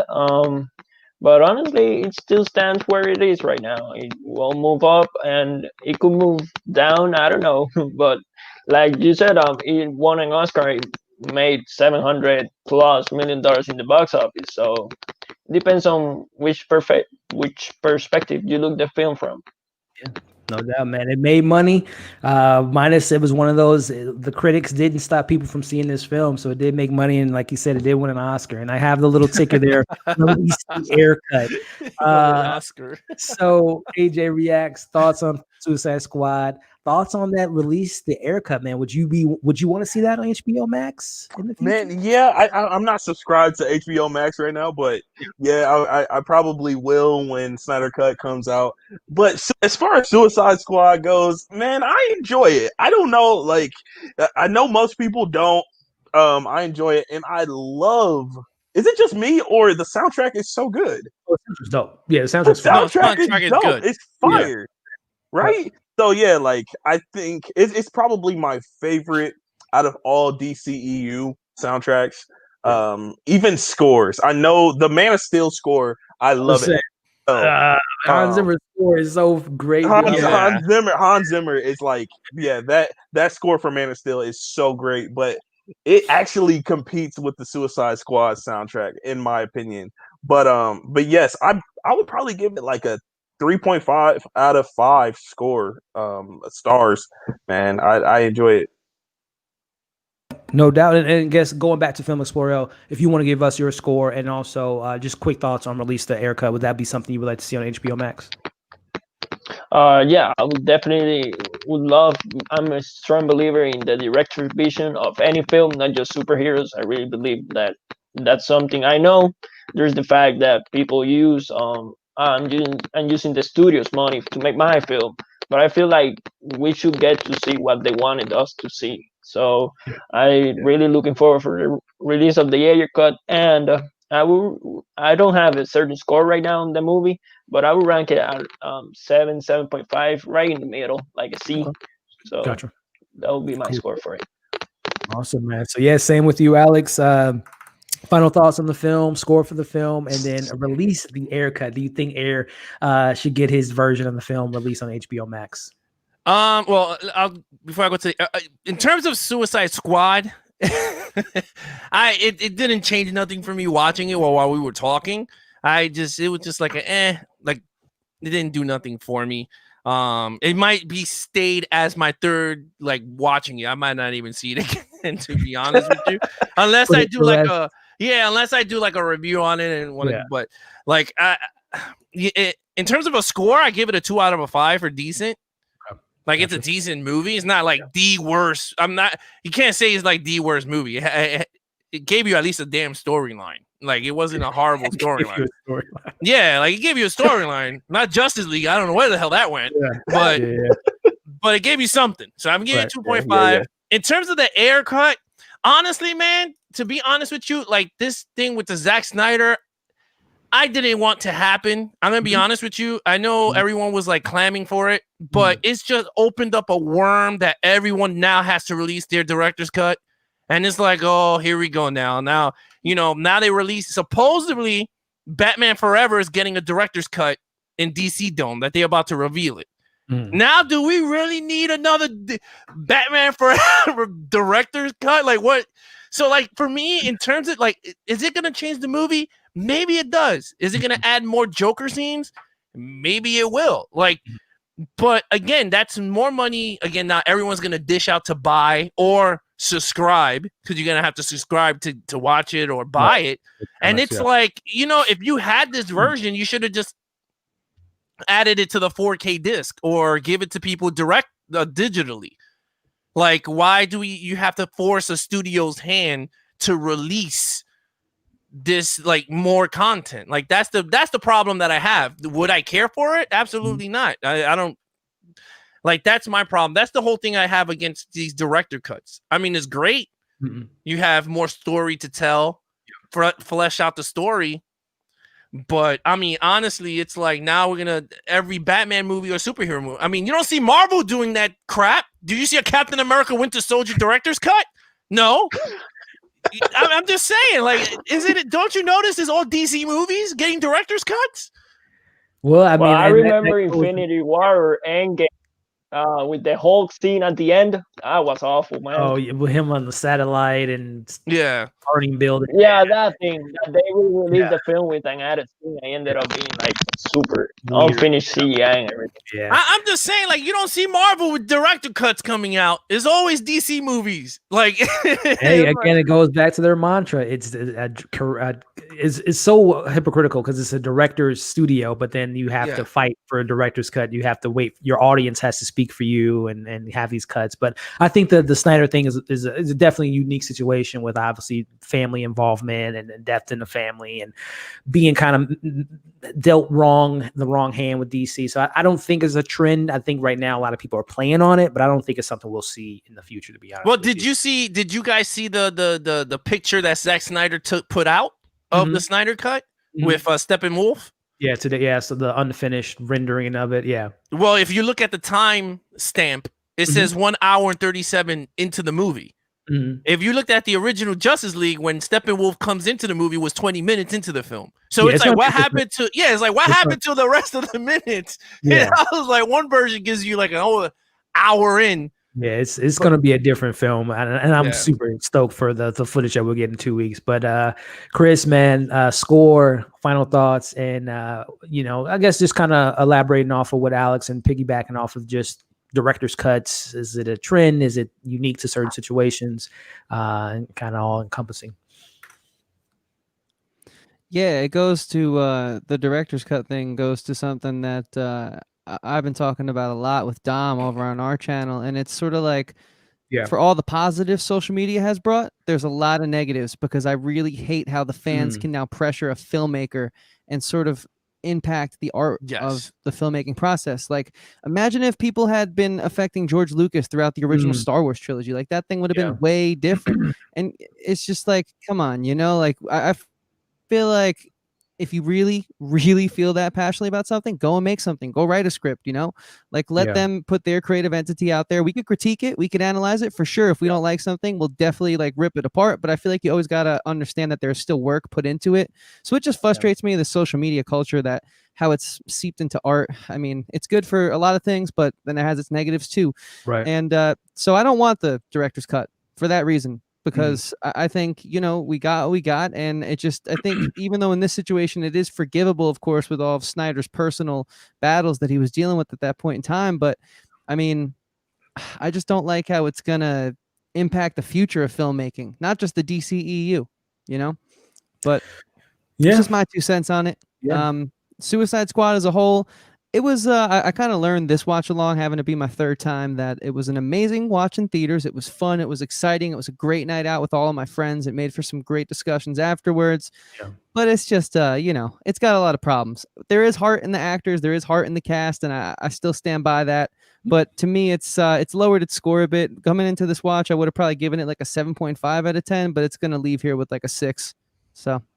Well said, man. Well said. And you know what's funny though? You talked about Star Wars fans doing it to Lucas. They already did, and he sold it to Disney. Everyone complained, and he sold the. He was like, you know what? I don't want to deal with you people. I'm selling this crap, and now people complaining, and they want him back. We don't know what we want. Is honestly how I feel. We don't know what we want. That's what it comes down to. And I think there's a positive side and obviously a much darker negative side. But I think of like Sonic, right? The whole redesign of the Sonic character. Oh yeah. You know, I think in the positive light of this Snyder Cut, the whole suicide prevention campaign, the campaign that the film was able to kind of unite and put a light on, but also, again, the art of making films, that the fan base was so passionate that they were able to get a studio to make this man's film, which is, you know, maybe something that we could speak to. If you work hard enough, you build enough good rapport with people, that they will have your back when you need it. So there's some positive light to look at. And I honestly think that this release, you know, different versions, I don't think it's going to be a thing. Honestly, I think if anything, the studios are going to be now more driven to let the directors do their cut, so they don't get that backlash from the fans. So just good or bad, let the director have their vision and kind of have the chips as they're laid. But Mac reviews, man, what's your final thoughts on Suicide Squad score, and would you be into the Ayer cut? The Ayer cut. Oh, are you muted, Mac? Whoops. My overall rating of Suicide Squad would have to be like a 5 out of 10. It's like back in the day, I would have given it, when I first started out, like in 2017, I was a lot more bitter, a lot angrier. Would have given it like a 3 out of 10, maybe like a 2. Now it's like bumped up to me like a 4.8, maybe a 5, because it's like, it's an entertaining movie. It's not like gonna wow everyone. I think when you get past like the hype that the trailer is built around, it's a fine movie. It's not like terrible. It's not like the end of the world. Like, everybody calm down. Stop hating on this movie. With the Ayer cut and all the cuts when you guys are talking about, I don't know, like the amount of like criticisms and like, you know, the hashtag cancel Rotten Tomatoes this movie started, like, do we really need an Ayer cut? Like, what would this solve? Like, if people were complaining about, I didn't like Jared Leto's Joker, like, would that really help his case to bring in more footage of the Joker? Because they're like, oh, maybe we see more of it. I'm like, well, what if you see more of it, you don't like it? Like, this is like, there's some films that you would see a cut of, like Zack Snyder's Justice League. We know that there's literally no place but up after seeing Joss Whedon when he did Justice League. Like other films such as, like, you know, Paul, I don't know if you guys heard, but Paul Feig says, I have a cut of Ghostbusters 2016 that I want to release that I think would be great. Everyone said, no, we're gonna put the kibosh on that. We're gonna say no. Or like the whole Schumacher cut. That was not retweeted. Then the whole Schumacher cut with Batman Forever, I can understand that. Like, he recently passed away. You want to show respect to him, but it's like, do we really want to see a Batman Forever cut? That's like asking for a Batman and Robin director's cut with like Coolio and the full Scarecrow gear. And it's just like all these cuts, and you're just like, do you really care? It's like, I remember I was like, I wanted the Josh Trank Fantastic Four cut, but he came out and said, yeah, there's no cut of that, so stop asking for it. So I don't know. Maybe it'll be a fad, maybe, who knows? But it's just like, if fans keep going the way of just just keep pestering studios, it might become a trend. Be like, well, it might lead directors to be like, we're gonna half-ass on the movie, and then we'll be like, it didn't do well. So this isn't my cut. So if you want to pester the studio, we can get my cut made. More money for me. Subscribe to HBO Max. Yeah, pretty much, or Disney Plus, or Disney Plus. Yep. pay $30 for my film for instant premiere. Yeah, that's so dumb. Yikes. So Yeah, that's the beauty of the Hollywood system, right? There's always more money to be made. But just kind of my thoughts. Again, this is like my like I said, my 8th film on the list, so I give it a 2 out of 5. It is what it is. Again, to Alex's point, so I'll say this: for a film to be written in 6 weeks, it could have been a lot worse.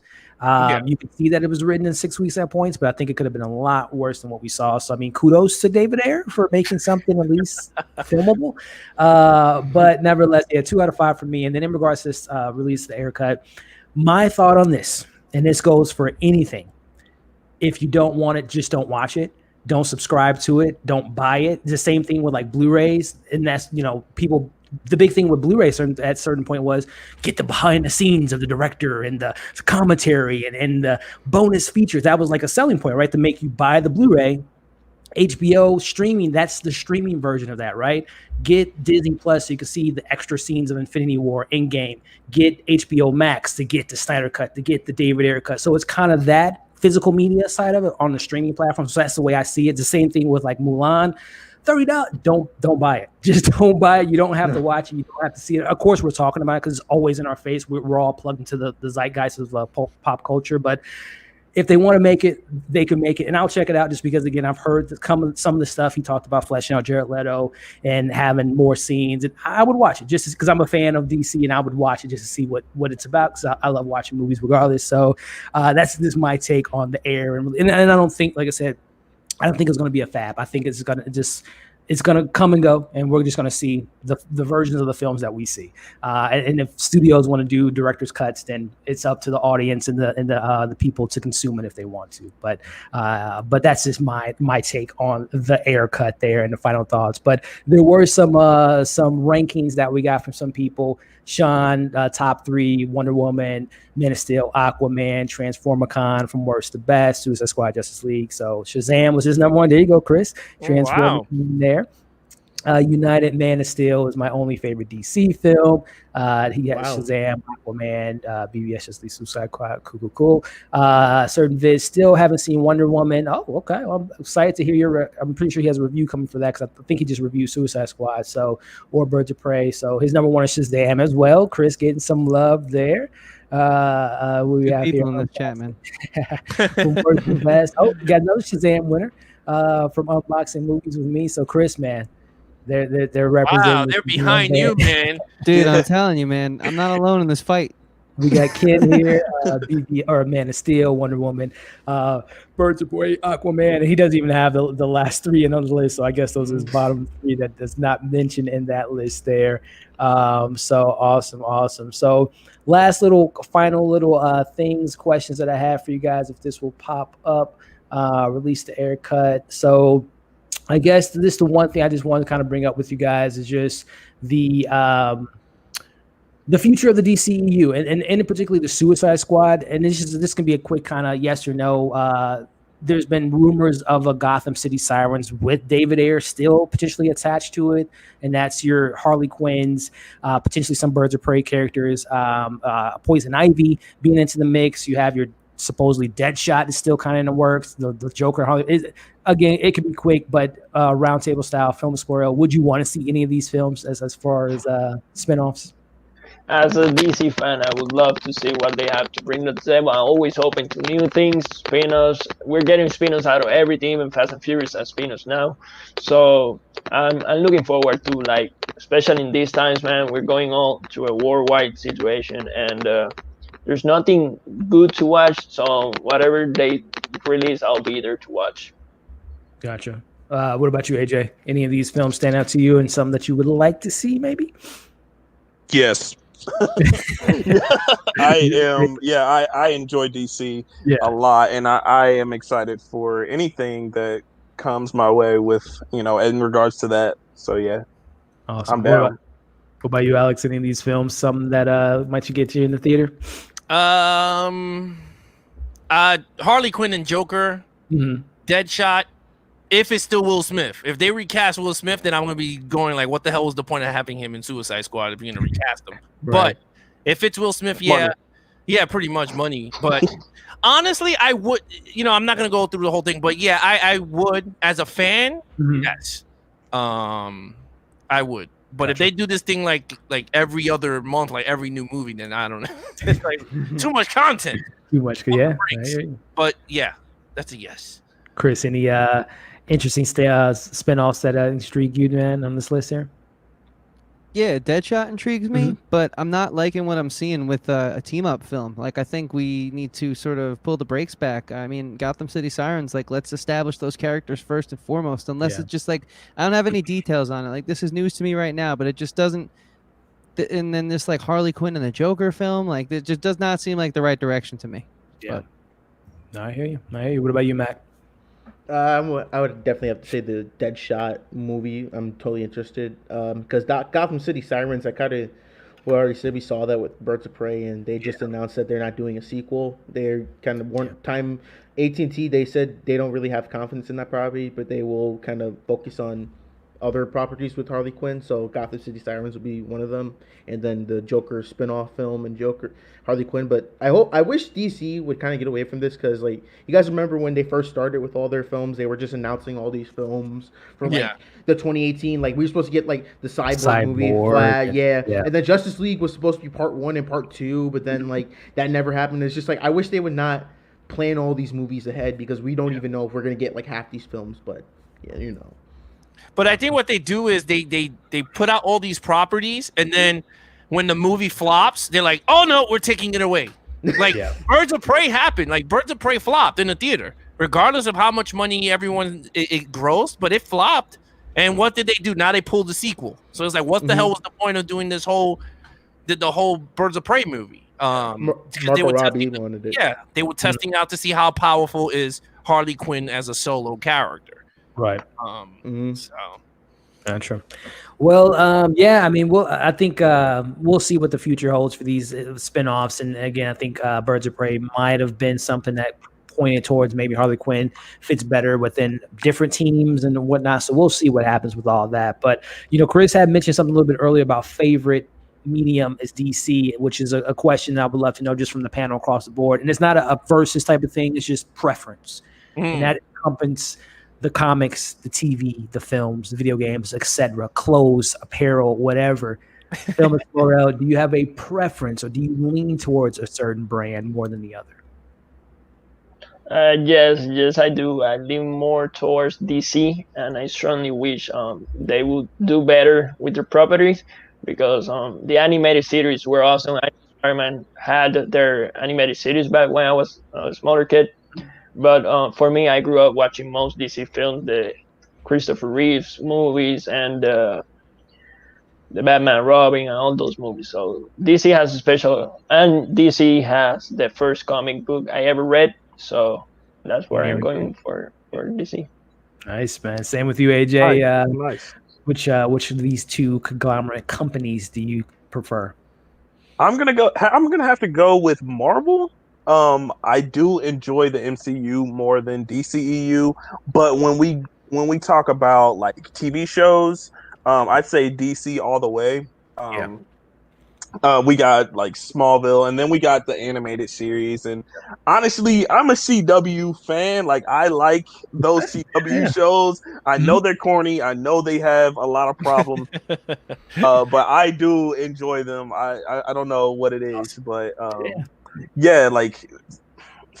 gonna have to go with Marvel overall, but I love DC as well. Nice. What about you, Mac?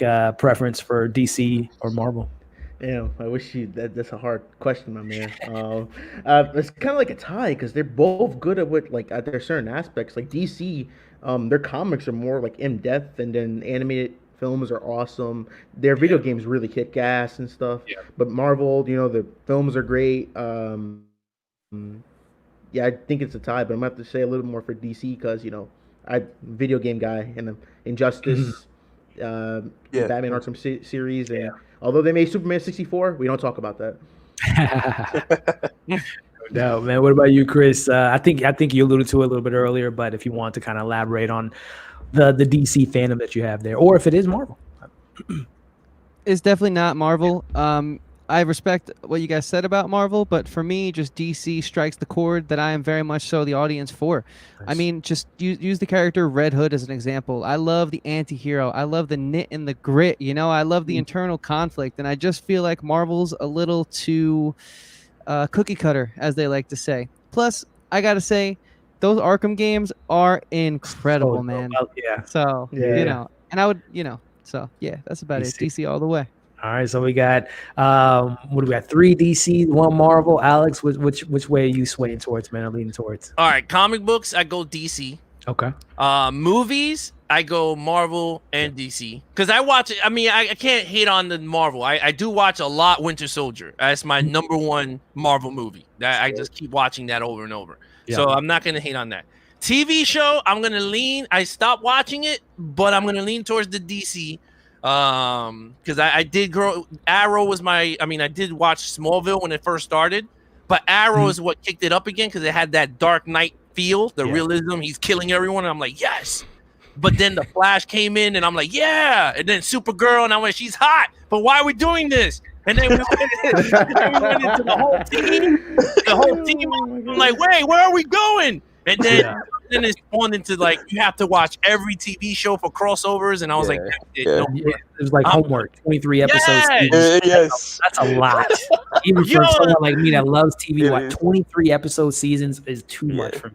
Yeah, my friend was like, agreed. My friend was like, you gotta watch Infinity Crisis, and I was like, yeah. What episodes do I got? Well, you gotta watch all of them. I said, nah, I'm good. I was like, I'm not watching all the seasons to watch Infinity. And I was like, no, I'm good. But TV show, DC, video game, I'm gonna say both. I love the Arkham. I love them to death.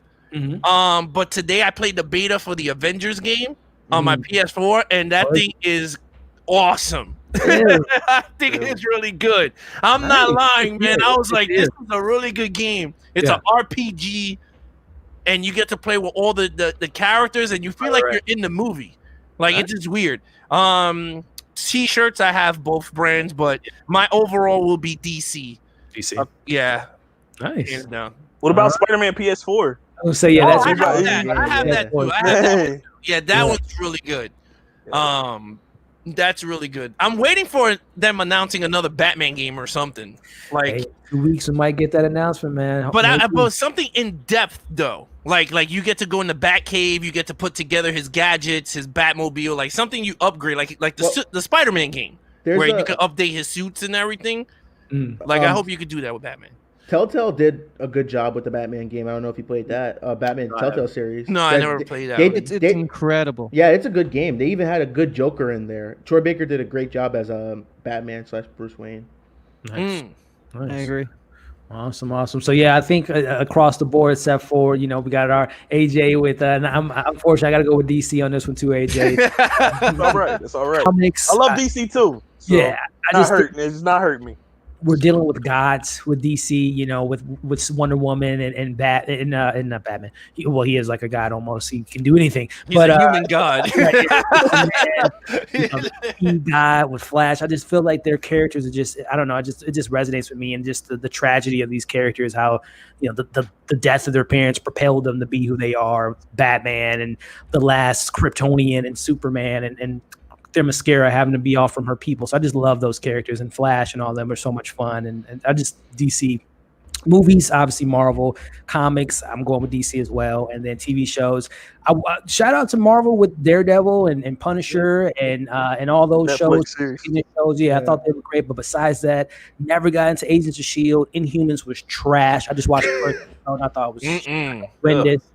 But I think the MCU will be back with the Fury, with Winter Soldier, with low-key WandaVision, She-Hulk. I think all those shows are going to be great. But I think DC right now with like Doom Patrol. I haven't watched Harley Quinn animated, but I heard it's great. It's funny. It's good. Yeah, I heard it's good. So I'm going to have to definitely catch up with that. But they've been killing the TV world. And the animated world, Mac brought it up earlier. I mean, they killed these stuff. Yes. Animated stuff. Like Justice League Dark. Have you guys seen that? Yeah. Yes. Yeah, I love that movie. Yeah, I don't even know if does Marvel even have animation anymore? They have some. They used to come out. Like in Yeah. the 2000s, they did like Ultimate Avengers, like 1 and Yeah. 2, Right. and then they did like Hulk Iron versus- Man. Yeah, Yeah, it was Planet Well, Hulk. level as DC and What? Wolverine versus Thor, I think. Yeah. Yes, yeah. And you know what's crazy though? They make all these animated movies really good, but they can't bring it to real life. I'm like, wait a minute, how can you guys make these Hey, man. awesome? And It sounds like Star Wars, right? Dave Filoni with I haven't watched Clone Wars, but it's funny. Oh, that's how really that good. Star Wars. So maybe they need to get some of these animated people in the DCEU as far as the TV world crossing over to the movie world. We'll see what the future holds there, which kind of leads into my last point with the panel here and everyone in the chat. Let me know your thoughts too. But the future of DC. We got DC Fandome. It's literally 2 weeks from now. The future is bright. Wonder Woman 84, The Suicide Squad with James Gunn, The Batman, Black Adam, The Flash, Shazam 2, Aquaman 2, and then tentatively speaking, you have, all the other spin-offs that we just talked about with maybe some more Harley Quinn stuff, Green Lantern. I mean, the future is bright in my opinion. So again, for Film Explorer, starting with you, man. What's the most exciting thing for you in this list here for the future, and what do you hope to see in the future for DC?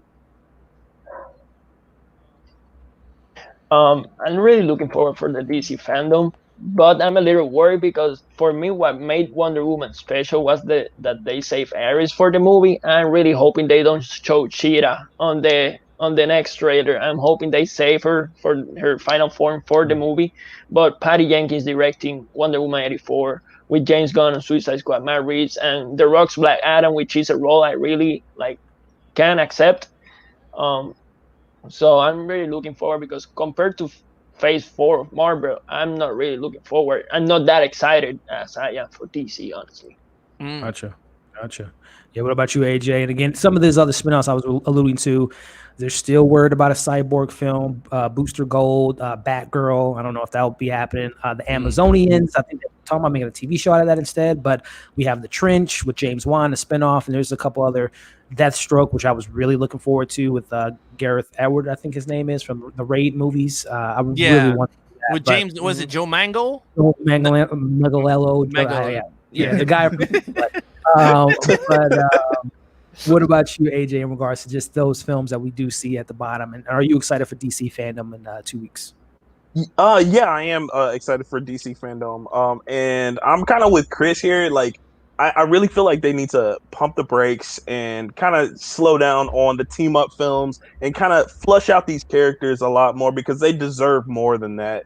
And I am excited for Wonder Woman 84. Also, I am excited for Black Adam and Shazam too. Like, I enjoyed Shazam. And I really, The Rock as Black Adam. Come on. Like, yeah. I'm really excited for that. Yeah. Go ahead. Yeah. So that's it. And also, too, there are Ava DuVernay's been talking about it for a while. The New Gods, New Genesis, Dark Side, all that stuff. I'm hoping that we get some news with that in a couple weeks of what they're going to do with that film. Nightwing was supposed to be a film with Chris from Batman Lego movie. So there's some other things out there. So yeah, Alex, same for you, man. What's in regards to the films that have been announced? What's got you most excited for this next phase of the DCEU? Batman. It's always going to be Batman, man. Whenever they announce a new Batman movie, that's my number one priority. That's my number one. I'm not into the Flash. I did not like Ezra Miller's Flash, but I'm going to give him the solo movie benefit of the doubt. I want to watch that first before I critique his Flash. I definitely do want to see a Green Lantern. I do enjoy Green Lantern a lot, and I think he needs justice for once. Just like Cyclops. Cyclops needs to have his own soul because I love Cyclops, and they never give him love. Look at my boy right there in red. Look at that. That's my boy. I wish it was Ben Affleck playing him again to get his own solo movie, but it's all right. I'm looking forward to that. I'm looking forward to I don't know if you guys brought it up, but I'm definitely looking forward to the TV show that spins off of the Batman for HBO Max. And, was it called Gotham? DC Gotham? Yeah, with Jeffrey Wright as Jim Gordon, and then we'll see Zoe gets the Catwoman spinoff show. Yes. Yeah. I'm looking forward to that a lot because I think Batman has a rich universe that I think could translate to TV and movie in one shot, as long as it's the same actors. I don't want no freaking Robert Pattinson as Batman, and then the TV show we got Jacob whatever playing Batman, and I'm like, what the hell are we going down? Yeah, because that's the problem we have with the Justice League movie. You know, like you have the Flash. I got used to the Gustin guy, Grant Gustin, and then all of a sudden we got Ezra Miller. I'm like, wait a minute, man. Like, why can't we just bring the Flash from the TV show to the movie? You got Oliver Queen and Steve Amell. Just bring them in the movie, and then you have Green Arrow. But the question is, can they sell tickets? They could sell tickets. Yeah. You know why? Because 100%. The people that are, because if they glue to the TV and they know that they play them well in the TV, and now you're putting them with juggernauts as Henry Cavill and Ben Affleck, yo, dude, I'm telling you right now, people will go crazy. I don't know, man. I respect those. The Flash does the same thing every season, pretty much, and people still watch that. Like, I hear what you guys are saying. I don't think, and no disrespect to Grant Gustin and Stephen Amell and all those. I think they're great actors. I don't care if they're TV or whatever, but I don't see them translating well to the big screen. Like, I don't think they can carry a movie. How about this? If you would have saw the first trailer, right, or whatever the hell it was when Lex Luthor had the stupid cameras and that he knew everybody's secret identity, and I was like, what? Whatever. And you saw Grant Gustin walk in and he does the Flash thing. You mean to tell me you won't go crazy? I would have been like, who's that? I don't know, dude. Like, I just don't see. It's like an unknown actor. Just like when you see an unknown actor play a big role. You don't know where he's from. Also, I mean, I don't know. I'm just me. It's a podcast for another day, but I feel like the wall between TV actor and movie actor is really being broken down as the days go on with shows like Game of Thrones, and just like the production quality of television just increasing so much. I don't know. I mean, you brought up a good point, Chris. Game of Thrones is a perfect example. We're going to see it with Kit Harington and Eternals, but Emilia Clarke has not translated well to a movie star. She's a great she did not. She's not a movie star. I think. To me, I think it's the other way around. I think movie stars can be better as, like, they translate better into TV. I have yet to see a TV star translate to the movies. I haven't. There hasn't been a TV star that comes from TV and been a movie star. I haven't seen that yet. Kiefer Sutherland, 24. He's been I mean, no, I know. I didn't play with you. Yeah. But he's the one that started it all. Crossing over from TV. Yeah, because he did 24 and everyone was like, wait a minute. Now you can have a big, I mean, he's not a big actor, but he's a well-known actor to be the face of a franchise on TV. And then it broke the doors down. Everybody started coming over to TV. How bad would you guys feel from Gus shooting 23 episodes of TV and then filming a 6-month? Like, he would literally die. Like, that's like almost impossible. Yeah. Well, he got to work on his cardio because he's the Flash. Yeah, exactly. He can do it. He can do it, man. He can do it. He has to run in that stupid treadmill. Yeah. How many times is he running in that treadmill in the scene and they got to cut? That Flash shoot, again, not disrespect TV because I love TV. That Flash shoot does not translate to the movies, dude. That would be trash. No. They're not going to give him that suit. They're going to give him an actual treatment, man. No, they're going to give him the treatment. Yeah, the movie star treatment. They're going to give him the good stuff. How are you going to take? You got to have the same TV suit. No, you have the TV suit, but then he upgrades. You got to get a little bit. Here's what you do. He gets a new suit. Batman throws some shade at him, and he's like, "Dude, listen. If you're going to be with us now, you can't be wearing that thing." Yeah, the TV show suit in the official Justice League film. There's a way to do it, man. And yeah, people are going to be like, "Oh, this is." He'll be like, "Yo, Alfred, can you make my man a Flash suit?" He's a thunderbolt. Exactly. We'll get this together again in the future. And then Alex, you want him to, yeah. If you want him to go back to TV after the movie, it doesn't work. It does not work. It could work. It could work. I think it could work. Yeah, I think it can work. You don't give him a big role. He's a cameo. I know you guys don't watch the CW shows, but did anybody see that Ezra Miller made an appearance as the Flash? Yeah, and he was there for 10 minutes. Yeah. So why can't he do that in the movie? Hey, I don't have a movie star. I don't know, Grant man. Gustin could not sell tickets. I like the guy. He seems very passionate, but people aren't running to the theaters to see a Grant Gustin Flash film. I'm But telling you everyone's gonna run to the Facts. theater to see Ezra Miller. You're gonna see more than Grant Gustin, probably. Flash is gonna help that out. Whoever they cast is that role. Michael Keaton in the role. That's gonna sell the movie more than Exactly. Yeah. It's gonna be Michael Keaton, 80 years old. I think 80 years as old, it Michael stands- Keaton. Very good. I think as it stands at Yeah. this point in time today, Grant Gustin will sell more tickets with the help of the supporting cast than Ezra Miller. Because at least he's Yes. a I- human I being. agree.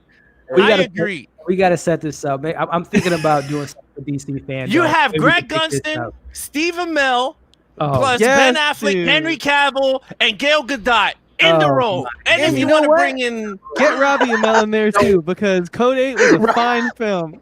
Get him in there too at this point. you got him at Firestorm in the movie, man. You bring him on. Okay, now you guys are starting to sound like Joss Whedon. Stop it. I don't even know who I left off at with the Chris. Well, we know Chris. He wants to see. He wants to see Grant Gustin. He wants, I don't know, Melissa Miller, whoever Wonder Woman or Supergirl is. And, What's her name? Melissa Monet. Bonet. yeah, he wants to see her as Supergirl. So we know. Obviously, Monet. what are you excited for in the future, Chris? When it comes to the Well, she was in movies. theatrical? She was, yes, Whiplash, yeah, and a couple other films. But what about you, Chris, as far as the future of the films? Yeah. Well, first and foremost, good decision making would be something that would get me very excited. For sure. But on a smaller scale, I suppose, because that might be too much to ask. I'm just excited for the follow-up films to Shazam, Wonder Woman, and Aquaman, which I thought actually worked on a very high level. And of course, let's see what The Rock can do. So, I'm nervous about the team-ups. I am. The team-ups, they need to put a break on.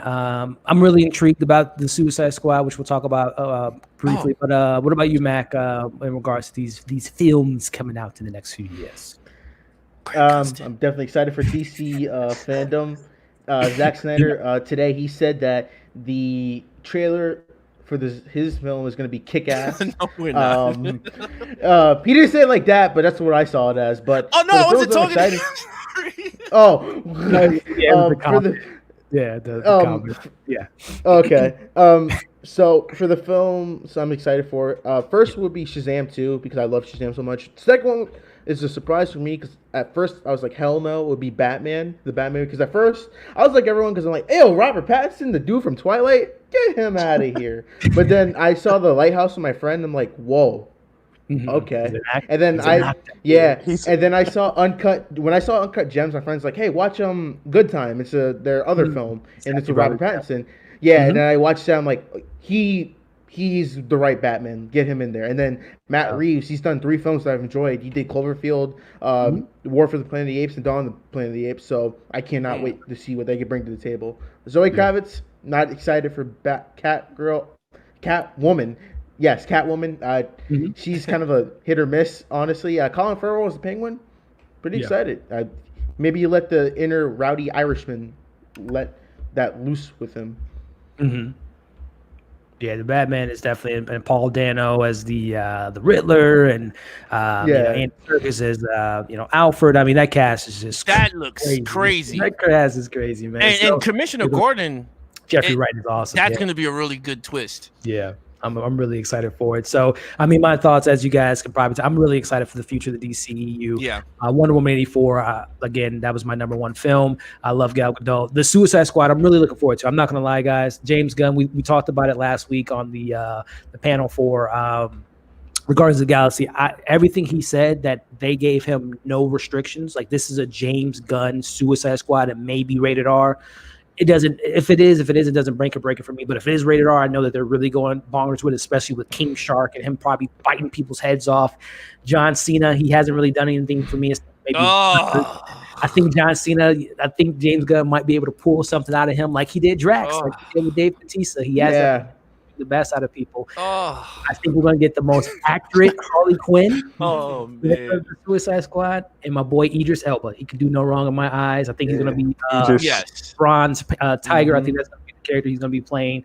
I'm really excited for the James Gunn Suicide Squad. But my number one is the Batman.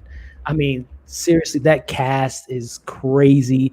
Like Alex mentioned, the TV shows. Again, I think this is the future of TV and movies. Is going to be connected together, like the MCU and now the DCEU. So Grant Gustin. Jesus Christ. I'm all for it.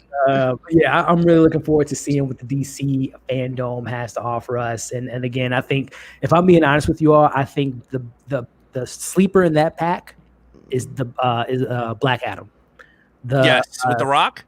With The Rock, with the JLA, the introduction to Hawkman, Hawkgirl, getting these like godlike characters, and I think The Rock, this is going to be his vehicle. Like he's been, he's hit or miss for some people. I'm a big wrestling fan from back in the day, and that was always my favorite wrestler. So I'm really looking forward to seeing what he do, and then hopefully him and Zachary Levi will battle each other one day. And Aquaman too. I'm a big James Wan fan, so we'll see what comes of that. But 2 weeks from now, gentlemen, we'll be seeing what the future of the DCEU looks like with some footage and some announcements and some confirmations on some things. So it's looking good. It's looking bright. Are they going to give a trailer to the Batman? Are they going to release something, or just like another photo or something? A teaser. I think we're going to teaser trailer of Ben Affleck. Yeah, he's going to come in. Place Robert. But no, I think that we're going to see him in the suit, and maybe a scene with Andy Serkis. I think we're going to get a teaser.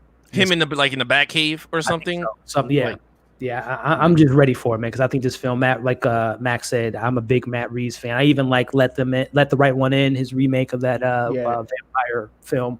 But yeah, I'm a big fan of him. If he can do what he did with Caesar and Ape, imagine what he's gonna do with Bruce Wayne. So I'm really excited for that. So sign me up in the DC Fandome. It can't get here soon enough. But as we wrap up, guys, this has been such a fun time. You guys are awesome. I love your takes on the Suicide Squad, the DC universe. As you all can see, we're passionate about these characters. Even AJ, he's a Marvel guy, but he appreciates what DC has to offer and all the good stuff he had to say about it. So a lot of great things, guys. We got some few comments about when we're talking about the guns. Like, I just don't, great guns. I don't want it, but if we get it, whatever. I mean, again, we have the multiverse, so who knows what can come of that. But how about this though? How about DC Fandom? They announced Keanu Reeves back as Constantine. I think that's. I've heard that. Yeah. Think about it. I'm just saying. Yeah. The long hair version, because they're not going to cut his hair. He's John Wick. They're not cutting that hair. Fun fact with right now. What fun fact with Constantine in the DC? Oh, sorry. No, go ahead, man. With the in the DC animated movies is that how Matt Ryan plays Constantine in the TV series? They actually have him playing Constantine in the animated movie, so it's kind of like a continuity thing that they get the same actor from the TV series to play him in the animated movie. So I always thought that was cool. So that's dope. I'm like, that is cool. Yeah, no, that's. I didn't realize that. Man. Yeah, that's pretty cool. If you could grab, he could stay on TV. But if you can get a good actor. How dare you? How dare you? Grant Gustin. Grant Gustin. Let's go. It's gonna haunt you now. I'm gonna put it like a soundboard. Like no. Yeah. No, man. You're gonna open up a cabinet. You're gonna be like, Grant Gustin.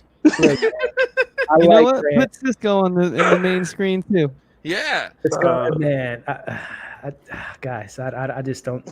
I don't see him selling tickets, guys. I don't see him selling tickets. But it could work. It could. But here, I'll show some love. Like John Cena is gonna sell us as who's he playing in Suicide Squad? We don't know yet. They have the horrible actor. We can't. I think that's what he's playing. We can't see him. Yes, Grant Gustin. Look at that. Grant Gustin. Look at that face. That's a multi-million-dollar face right there. I will remind you, the last time DC tried to give someone from TV like into the big superhero movie, we got Superman Returns with Brandon Routh. So I'll just leave it there. Yeah, but you know what? That's a bigger franchise than The Flash. I mean, The Flash is pretty. He's a recognizable name too. Like he's but if you look at the big three, like the holy trinity of DC is Wonder Woman, Batman, and Superman. That's the holy trilogy. That's like the big three. Then comes the other guys, like the Flash and the Green Lanterns. I'm just saying, like, if you ask any of, they'll say the big three is Wonder Woman, Batman, and Superman. Like, look at that. Look at that face. Look at the face on the right. Look at Grant, dude, standing Look at next to an Grant. actual That movie costume looks star. so dumb. Look at Grant. Yeah. Dude, like, he doesn't even look like he belongs there. He Like, doesn't. it's not even like, come on, guys. It's Greg Grant. Gustin is looking at him, smiling, going, "I'm gonna take your job." Like, can I get an autograph? Can I get an autograph? Yeah. Oh Yes. my god. Ezra Miller is going. Oh my god, I'm gonna have to, put that on. Look, man, Ezra Miller, we'll see what happens. Maybe he'll body slam Grant, and we'll never have this conversation again. So, Now put a photo of Supergirl. Let's see. oh man, Put up a photo of that Supergirl. No, but Oh man. look at that, Greg Gunston. Look at that. He's gonna be look at everyone. Take a look at Greg Gunston because he's gonna be the new face of the Flash in the movie. Look how skinny his arms are and how he Yeah. man, that suit's like he's look, sucking him in. Like he's I don't like want Gumby. I don't want to see a Gumby Flash on the big screen, guys. But See, here's- look at there you go. Hubba. She looks so out of place. Huh? She looks out of place. Like I don't like Supergirl at all. Like Yeah, I the couldn't get TV show. that and Batgirl. I couldn't get into those shows. It's just- Oh my god, Batwoman was Batwoman's a atrocious. whole nother animal. Yo, Yeah. dude, I think 5 episodes in, they already revealed Bruce Wayne was Batman to like all the villains. yeah. Like did. I was like, how the hell can you do that? Like, I don't know what they were doing. And this is perfectly a cosplayer. As the Flash, 100%.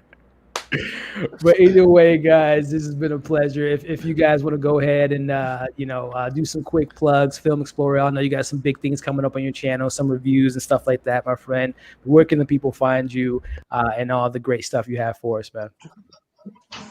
Yes, sir. Elliot panel viewers, thank you so much for having me. I had a blast. Right now, you can find me on Instagram as film_Explorel. We have our biggest project yet. It's called Film Explorel's Movie Talk. I have right now 8 different guests. Elliot is one of them. I still have 2 open spaces. I'm planning, so if one of you guys too want to be part of it, DM me after. I'll gladly have you on board. We have very special weekend. We have from Fancast. We have a very special live. We have a tournament. And so we have so many things coming. It's all during this weekend. It starts on Thursday. It's all the way to Sunday. My bad. And we've been working on that for 2.5 weeks now. And I'm excited to see how it goes. No doubt. I'm really excited for that, man. Film Explorer got some great content, guys. Make sure you follow him on Instagram. Really great content, and glad he was able to join us tonight, man. And I'm excited for your event and coming up pretty soon. So we got the man AJ with a season 5 premiere this past the 5th of this month. He's back. He's doing more reactions. He's got some great stuff for us. So AJ, man, where can the people find you? What can we expect from you next? First and foremost, I want to say thank you a lot for letting me be on this panel with you. It was a blast. I had such a fun time. You can find me on YouTube on AJ Reacts 2, all one word. Also on Instagram, Twitter, Facebook, Twitch, and Letterboxd, AJ Reacts 2 across the board. I got some reactions coming up. I'm actually doing a Hamilton review. Come check me out. Will do, man. Excited for the content, excited for the new season, and a lot of great things in the works, man. Excited for this new season for you, man. So, Mac, movie reviews, man. Where can the people find you? What's the next topic on the podcast and all that fun stuff, man? I would just want to say thanks for having me on. Man, it was fun. I've never done yours before, but I did meet you when we did David's watch along for Dr. Sleep. It was much fun to be on. You guys are all fun to hang out with. So next on the podcast, we're actually gonna have a special guest. If you're familiar with fellow movie reviewer, or she does TV shows too, reviews with Jules. She's gonna be on the podcast on the next episode. We're gonna be doing a Tim Burton podcast. We're gonna talk about our favorite Tim Burton films and everything. I'm actually editing this week's podcast. We did a review of Kissing Booth 1 and 2. Those excellent Netflix films. Yep, those excellent films. And yeah, you can catch me on YouTube at Mac Movie Reviews. Link will be in the description below. Facebook, Instagram, and Twitter. And it's just me reviewing films that I just feel like reviewing. So I might review After Prom because I watched that with my friend last night, and that is an interesting piece of Fine Brothers media. Nice. Excited for the content coming soon, man. It's a lot of great stuff. And Jules, yeah, she's like Australian or something, right? She's yeah, she has a lot of great energy. I saw a couple of her stuff, man. So that'll be really exciting. Looking forward to that, man. So the TV nerd, one half of Talking TV podcast, Chris and Dom, they have such a great chemistry, great community they're building. And we were able to get one of the great superstars from that dynamic duo and Chris, man. So where can the people find you? What's next for you and Dom? All that fun stuff, man. Yeah, Elliot, man. Once again, you are too kind, and you're always the greatest host, dude.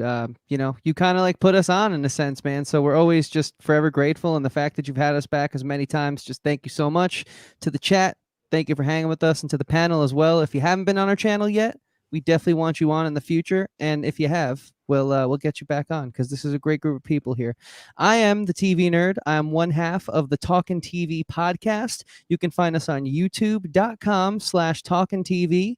You can find us on Instagram at Talkin' TV Podcast. We cover anything from Avatar to Once Upon a Time in Hollywood to more hot button topics like the theaters taking a hit because of COVID and the Snyder Cut. We do it all every Monday, Wednesday, and Friday right on our YouTube channel. And hope to see you there. Thank you, Elliot.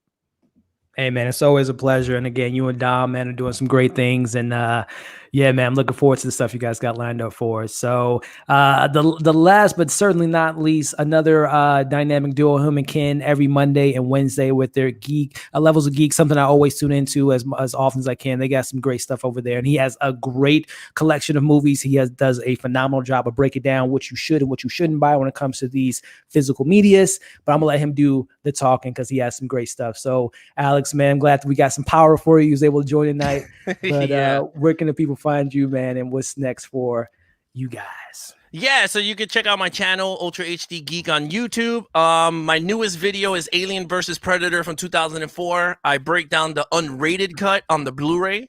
So that's the newest video. Levels of Geek, we go live Monday and Wednesdays at 9 p.m. Eastern. We cover all the media news. We do 4K news. We talk with the chat. It's a blast. I think Wednesday on the 12th, Talking TV is going to come live, and we're going to have a battle of the TV shows. Nice. So good one, man. Yes, it's going to be really fun. But yeah, you can check that out. It's on the Ultra HD Geek channel. It's me and Ken, which is Mid-Level Media. That's his YouTube channel. So you can check his stuff out. He's good too. But yeah, that's pretty much it. No doubt, man. I'm just glad he was able to join us tonight again amongst the craziness out there out east for you guys. So I'm glad you was able to make it tonight, Alex. And yeah, as far as this, things to look forward to on Movie Files, busy week with VOD. She Dies Tomorrow from Neon. We had the American Pickle on HBO Max. We had David Ayer's Tax Collector. So check out those reviews. And then on the TV side of things, Doom Patrol season finale for season 2.